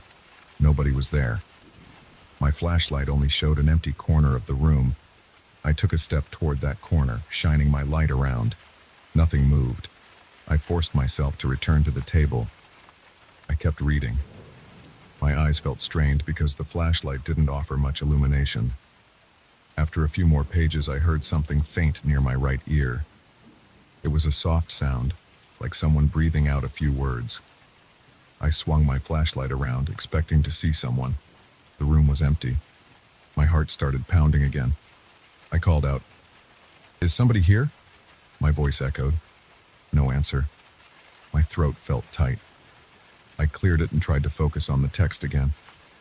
As I turned back to the book, I noticed the pages began to flip on their own. My fingers weren't on the paper. I stared, feeling my chest tighten. The pages flipped slowly at first, then stopped on a chapter describing spiritual interactions. My palms felt clammy.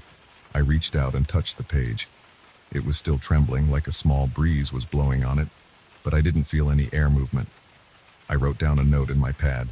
Pages moving by themselves, 11:50 p.m. My watch indicated it was nearly midnight. I heard a clatter behind me. I spun around to see a pile of books slide off the shelf. They hit the floor with a dull thud. I stared at them, shining my flashlight along the tall shelves. No sign of anyone. The section was empty. My head felt light, and I had to remind myself to breathe. I couldn't walk away yet. I wanted to learn more, and I felt a strange urge to keep investigating. I picked up one of the fallen books. Its cover had a title in faint gold letters, Testimonies of the Unseen. I carried it to the table and opened it carefully. The pages felt dry and brittle. There were handwritten accounts of encounters with something that people felt but couldn't see. One entry described objects moving on their own. Another wrote about voices that seemed to echo through empty rooms. I recognized the same pattern I was experiencing.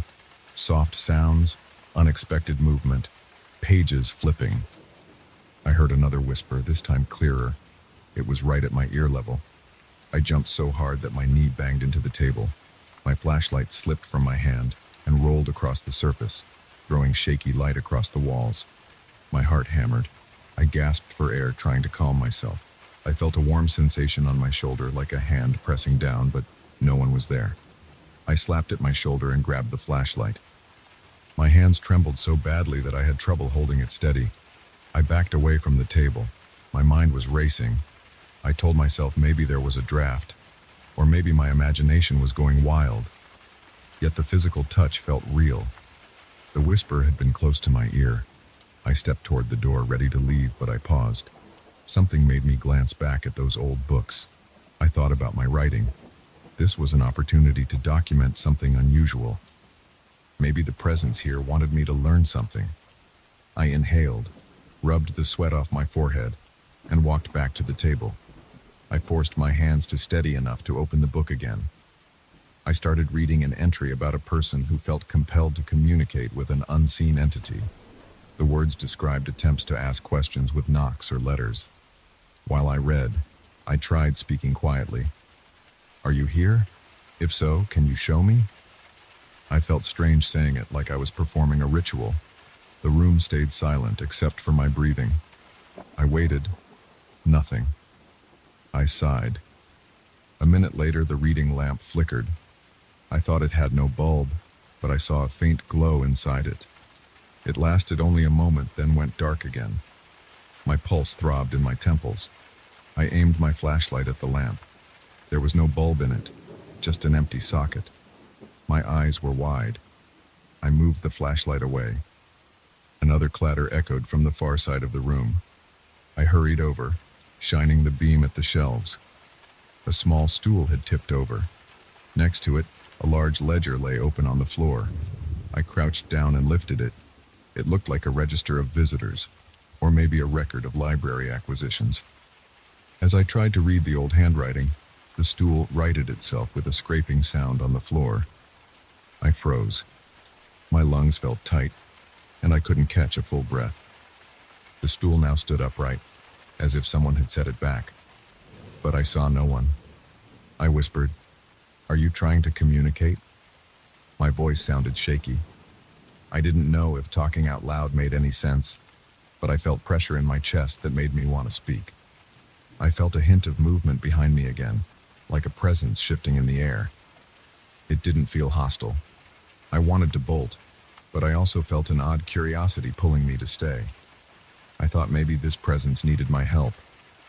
My heart still pounded. My palms were sweaty. My flashlight beam jittered on the walls because my hand shook. I made my way back to the table, carrying the ledger. I set it down carefully. I flipped through the pages. Some entries listed old manuscripts with annotations. Others just had short notes about unusual topics. Case study, apparitions in the Northwest Wing, or Journal of Dr. Howard, unpublished experiments. The writing was crammed together in tight lines. I recognized a few references to the same phenomena mentioned in the other books. Whispers, moving objects, cold drafts. The entire record showed a pattern of attempts to document something unexplainable. I felt my pulse slow down a bit as I realized many people had encountered the same types of events. My fear mixed with a sense of awe. I felt a tap on my left shoulder. My body jerked. I spun around, shining my light. Nothing. The air was silent, but I noticed a faint swirl of dust near the ceiling. I closed my eyes for a moment, took a breath, and tried to calm my nerves. My mind was on high alert. I decided to see if I could help this invisible presence in some way. I remembered the notes about contact methods. People would sometimes write questions on a piece of paper, then watch for the pen to move. I pulled out a sheet from my notebook and wrote, "What do you want?" I set the pen down on top of the paper and stepped back. I stared at the paper, my flashlight pointing at it. The pen didn't move at first. I waited, feeling a chill in my spine. My muscles tensed so hard I started shaking. Then, to my surprise, the pen rolled slightly. It didn't write anything. It just rolled in a small circle. I said, "Okay, I see you." I waited, but nothing else happened. I wondered if I needed to ask differently. I wrote a second question. "Is there a specific message you want to share?" This time I stepped away and aimed my flashlight at the page again. The pen stood still. I waited a long time. Nothing. My shoulders slumped in disappointment. Yet I felt a presence near the edge of the table. I couldn't see it, but I sensed a faint movement of air. My mind kept replaying the items that had already moved on their own. Maybe it just couldn't write. I walked around the table to examine other books, looking for instructions. My backpack sat on the chair where I'd left it. I considered taking a voice recorder out of my bag, but then I remembered I didn't pack one. I only had my phone. I pulled it out and checked the battery level. 15%. No signal. I turned on the voice recording app and set the phone on the table. I hit record and asked, "Do you need help? Can you speak to me?" I felt silly, but I left it recording and moved a few feet away. The phone's screen glowed, and I saw the waves of my voice on the app's display. I waited in silence, scanning the dark corners of the room with my flashlight. I didn't hear a voice, but I felt another wave of cold air pass by me, brushing the side of my face. It made me shiver. The phone's wave display jumped for a moment, like it had picked up some sound. I bit my lip and watched. The wave pattern flickered and then steadied again. I stopped the recording and played it back. My voice sounded shaky. Then, in the silence, I heard something faint. It was a soft click or hiss. I couldn't make out words. My skin prickled. I glanced at the door, remembering how I had squeezed through the gap. Part of me wanted to escape and never come back, but the writer in me felt pulled to keep going. I wanted to document as much as I could. Something was clearly here. It wasn't harming me, but it was definitely making its presence known. I wiped sweat off my brow. I returned to the dusty shelves. I found a thin journal with a plain cover. I flipped it open. It had daily entries from a researcher who had stayed at the library after hours. The handwriting said things like, heard footsteps at 2 a.m., witnessed a book drop from the shelf with no one around, felt a cold breeze near the restricted area. I realized I wasn't the only one who had gone through this. The final pages of that journal ended abruptly without a conclusion. I set the journal aside. At that moment, the overhead lights flickered. They hadn't been on before, so the sudden burst of light startled me. They didn't fully illuminate the place, but they blinked a few times, enough to see dust swirling in the air. My flashlight was still on, its beam lost in the partial brightness. Then the lights went out again and darkness returned. My heart thumped. I felt another presence behind me. I turned around fast. This time I saw a faint outline. It wasn't a solid figure. It looked like a ripple in the air, almost transparent, but with a hint of a human shape. My stomach twisted and sweat trickled down my neck. I stepped backward, trying not to panic. The shape stayed in place, not moving toward me. I could hear my breathing, labored and harsh. Then, just as quickly as it appeared, the shape faded. It was gone. My legs felt like they might buckle. I reached for the table to steady myself. My mind spun, but I remembered the pattern from the books. The presence probably couldn't stay visible for long. It seemed to want contact, but it couldn't maintain a form. I decided I had enough for one night. I slipped the thin journal into my backpack, hoping to study it later. I had to see if I could make sense of it back at home. I grabbed my notepad, phone, and flashlight. I approached the gap in the wall. My shoulders were tight and my nerves were on edge. I felt eyes on me, or at least I imagined it. As I squeezed through, a series of knocks sounded on the old wooden door. It made me jump. I nearly dropped my things. The knocks were slow, spaced out by a second or two. It felt like a goodbye, or maybe a plea to stay. I whispered, "I'll come back." Then I slid through the gap. In the hallway, I noticed my breathing was still uneven. I closed my eyes for a moment. The corridor felt safer than the archive room. The musty smell was less intense. I heard the distant hum of the library's main ventilation system. I tried to compose myself. My watch read 12:37 a.m. I walked back along the corridor, passing rows of shelves in the regular library. It felt strange to see these normal sections after what had happened inside that sealed area. I reached the main doors. They were locked, but I knew from earlier that the guard usually left a side exit open for cleaning staff. I found that exit and stepped outside into the cool night air. The sky was dark, and the campus was empty. I felt relief wash over me as I inhaled the fresh air. My body still shook. I rubbed my arms to warm up. My thoughts stayed on the presence I had encountered. I couldn't figure out exactly what it wanted, but I suspected it needed a way to tell its story. Now as I sit here at my desk, I keep revisiting that moment when the shape appeared.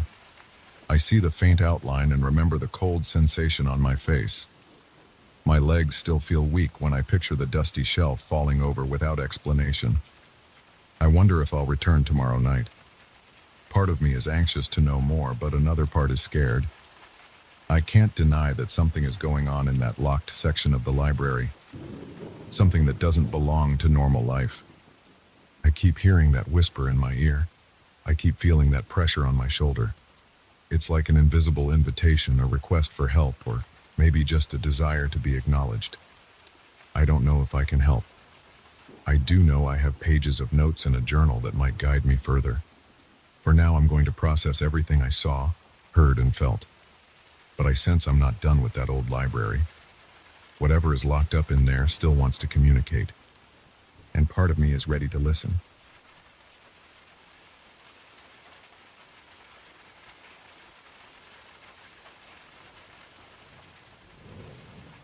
I arrived at the small inn late in the afternoon. I had a heavy duffel bag with my running shoes, some outdoor clothes, and basic gear. The place looked normal at first glance. It had a faded sign above the entrance, a few empty benches along the porch, and a single streetlight that flickered when I walked in.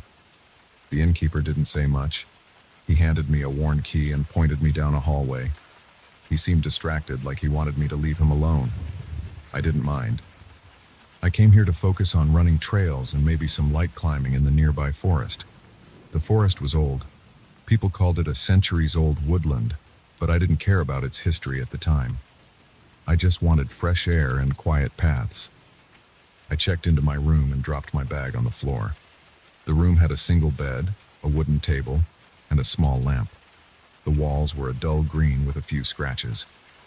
There was a window that overlooked the back of the inn, facing the tree line. It smelled a bit stuffy, like nobody had opened a window there in a while. The sheet on the bed looked clean enough, so I didn't complain. I planned to stay for a few nights. After all, I wanted to run in nature and escape my noisy routine back home. This area seemed perfect for that. Before dinner, I decided to step outside and get a feel for the surroundings. The sun was still hanging in the sky, but it was starting to lower behind the treetops. A path led from the back of the inn into the forest. The locals had mentioned a few trails that cut through the woods, so I followed the path, hoping I'd find a spot to do some jogging in the morning. As soon as I passed the first line of tall pine trees, I noticed something strange. There were no birds chirping, no rustling of small animals, nothing. The air wasn't even that cold, but I felt a slight shiver creep through my arms. My eyes moved around, trying to spot any movement among the leaves or branches. Nothing caught my eye. It was just quiet, like the forest was holding its breath. I walked deeper, crunching small twigs under my feet. I kept expecting to hear a startled bird or maybe see a squirrel dart across my path. But there was only the sound of my own footsteps. I didn't want to freak myself out, so I tried to dismiss the silence as some quirk of this place. Maybe the animals were further in, or maybe it was just an off day. I turned around after a few minutes, planning to come back in the morning with better gear. As I headed back to the inn, I caught a glimpse of an odd shape deeper in the woods. It looked like a small structure, maybe an old cabin, but it was too dark to tell. I made a mental note to check it out later. That evening, I ate a simple meal in the inn's dining room. The innkeeper walked past me a few times, but he didn't start any conversation. I felt a slight tension in the air. The few other guests at nearby tables seemed to speak in hushed voices. I assumed they were just private people. I was used to traveling alone, so I wasn't bothered by the silence. After dinner, I returned to my room and tried to sleep. The bed was firm, and the sheets were a bit rough, but it was fine. I kept thinking about the quiet forest, though. The complete lack of wildlife made me uneasy. Still, I dozed off eventually. The next morning, I woke up early. It was around 6 o'clock when I stepped outside. The air was crisp and cool, and the sky was clear. I started my run on the main trail behind the inn. The trail was wide enough for me to jog comfortably. For about 5 minutes, everything felt normal. I heard my own breathing and the rhythmic impact of my shoes on the dirt. But once I crossed a cluster of old oak trees, I entered that zone of perfect stillness again. My footsteps sounded louder. I slowed down, feeling that something wasn't right. I looked around and saw dense undergrowth, thick bushes, and towering trunks. But I didn't see or hear any wildlife. I checked my watch, took a sip of water from my bottle, and kept going. I didn't feel threatened exactly, but I felt uneasy. Further down the path, I saw that old structure I had noticed the previous day. It was a wooden building that looked like some kind of shack or cabin. The roof sagged in the middle, and a few planks were missing from the walls. I slowed my jog to a walk and approached it carefully. The door was gone, so I could see inside. There was a rotting chair in one corner and a few wooden beams crossing the ceiling. My eyes were drawn to some strange carvings on those beams. They were small symbols cut into the wood. They almost looked like they'd been etched there a long time ago, maybe to seal something in or keep something out. I touched one of the carvings and felt a rough groove under my fingertips. There was a strange pattern to them, but I couldn't read them. They just looked unfamiliar and unsettling. I felt a small chill crawling up my spine, so I backed out of the shack. The air outside felt heavy. Even though it was still morning, I sensed a kind of pressure on my chest. I took a deep breath and returned to the trail. I ran back to the inn and tried to push those images out of my head. I told myself I was here for exercise, not for ghost stories. Still, I felt a nagging curiosity. I wanted to understand why the forest was so silent, and I wanted to figure out what was going on with that shack. Later that day, I tried a different trail that veered off to the east. The sign at the trailhead was weathered, with faded paint. The trail itself was lined with gnarled trees, their branches twisted in odd angles. Some of them bent toward the path like they were trying to reach me. The more I walked, the more I felt an odd tension in my body. My arms felt tight and I kept clenching my fists. There was still no sound of birds or insects. My heartbeat sounded loud in my own ears. Every once in a while I had to stop and catch my breath because the silence felt crushing. I saw faint footprints on the dirt, maybe from older hikers or from animals, but I didn't see any fresh tracks. I carried on until I reached a small clearing. That clearing had a few mossy boulders and one big pine tree in the center. Its trunk had deep scars, like someone had carved lines into it. While I examined those marks, I thought I saw a figure in my peripheral vision. I snapped my head to the side, but there was nothing there. I inhaled sharply, feeling my pulse accelerate. I decided to head back. Something about that place gave me goosebumps. When I reached the inn again, I found the innkeeper outside, smoking a cigarette. I stood near him and tried to start a conversation. I asked him about the forest, about the abandoned shack, and about the strange markings. He just looked at me with a tense expression. His eyes flicked toward the forest, then back to me. He said something like, "I don't go there," and threw his cigarette butt on the ground. Then he walked away.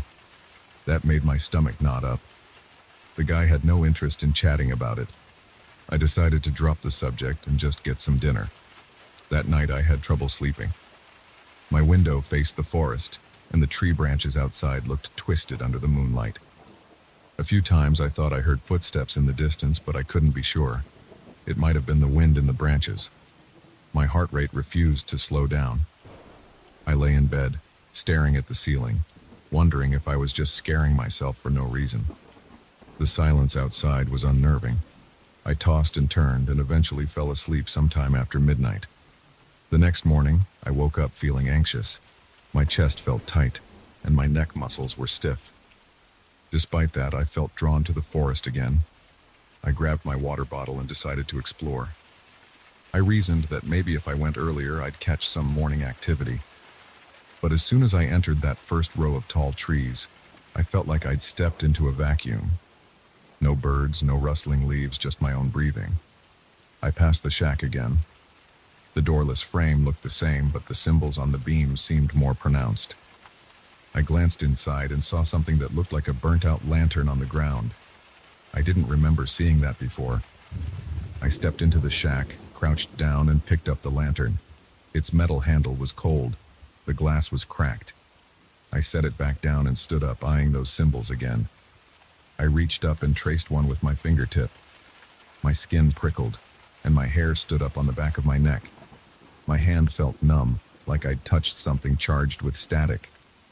That scared me, so I pulled my hand away and left. As I walked back onto the trail, I noticed the vegetation around the shack looked more twisted than before. Some of the vines curled around the trees in a tight grip, almost strangling the branches.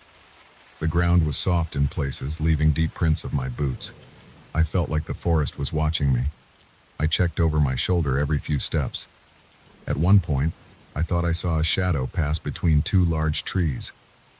It looked human in shape, but it slid away too fast for me to confirm. My hands shook a little, and I gripped my water bottle to steady them. I kept walking, trying to ignore the dread building inside me. The path curved to the left, and the tree trunks seemed closer together. The air felt thick, and I could feel sweat collecting on my forehead. Then I saw another shadow out of the corner of my eye.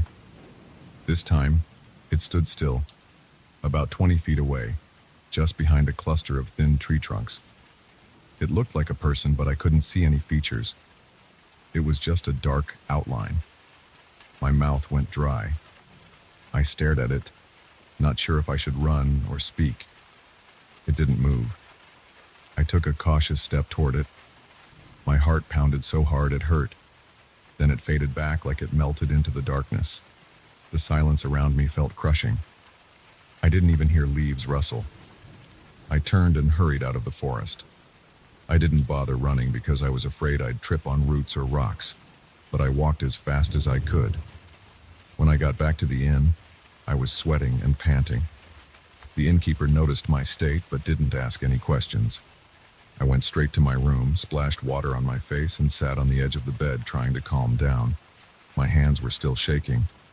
I thought about leaving right then, packing up and getting out of that place. But I also felt a strange pull that kept me from leaving. I wanted to understand what I was seeing. I wanted to know why the forest was so silent and why I kept seeing those figures. That evening, I forced myself to eat something in the dining area, but my stomach was tight. I couldn't enjoy the food.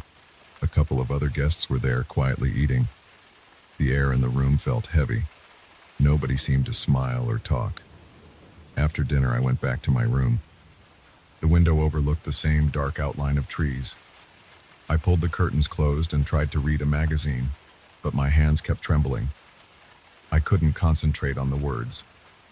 I turned off the lamp and lay in bed, staring at the dark. My ears were straining for any sound, but I only heard my own breathing. Early the next day, I decided to visit the shack one last time. I wanted to see if the symbols had changed. I walked slowly along the main trail, glancing around. The trees looked even more twisted, like their limbs had grown in the night. When I reached the shack, I felt my chest tighten. The structure seemed darker somehow. I stepped inside and looked up. The symbols on the beams appeared deeper, like someone had cut into them again.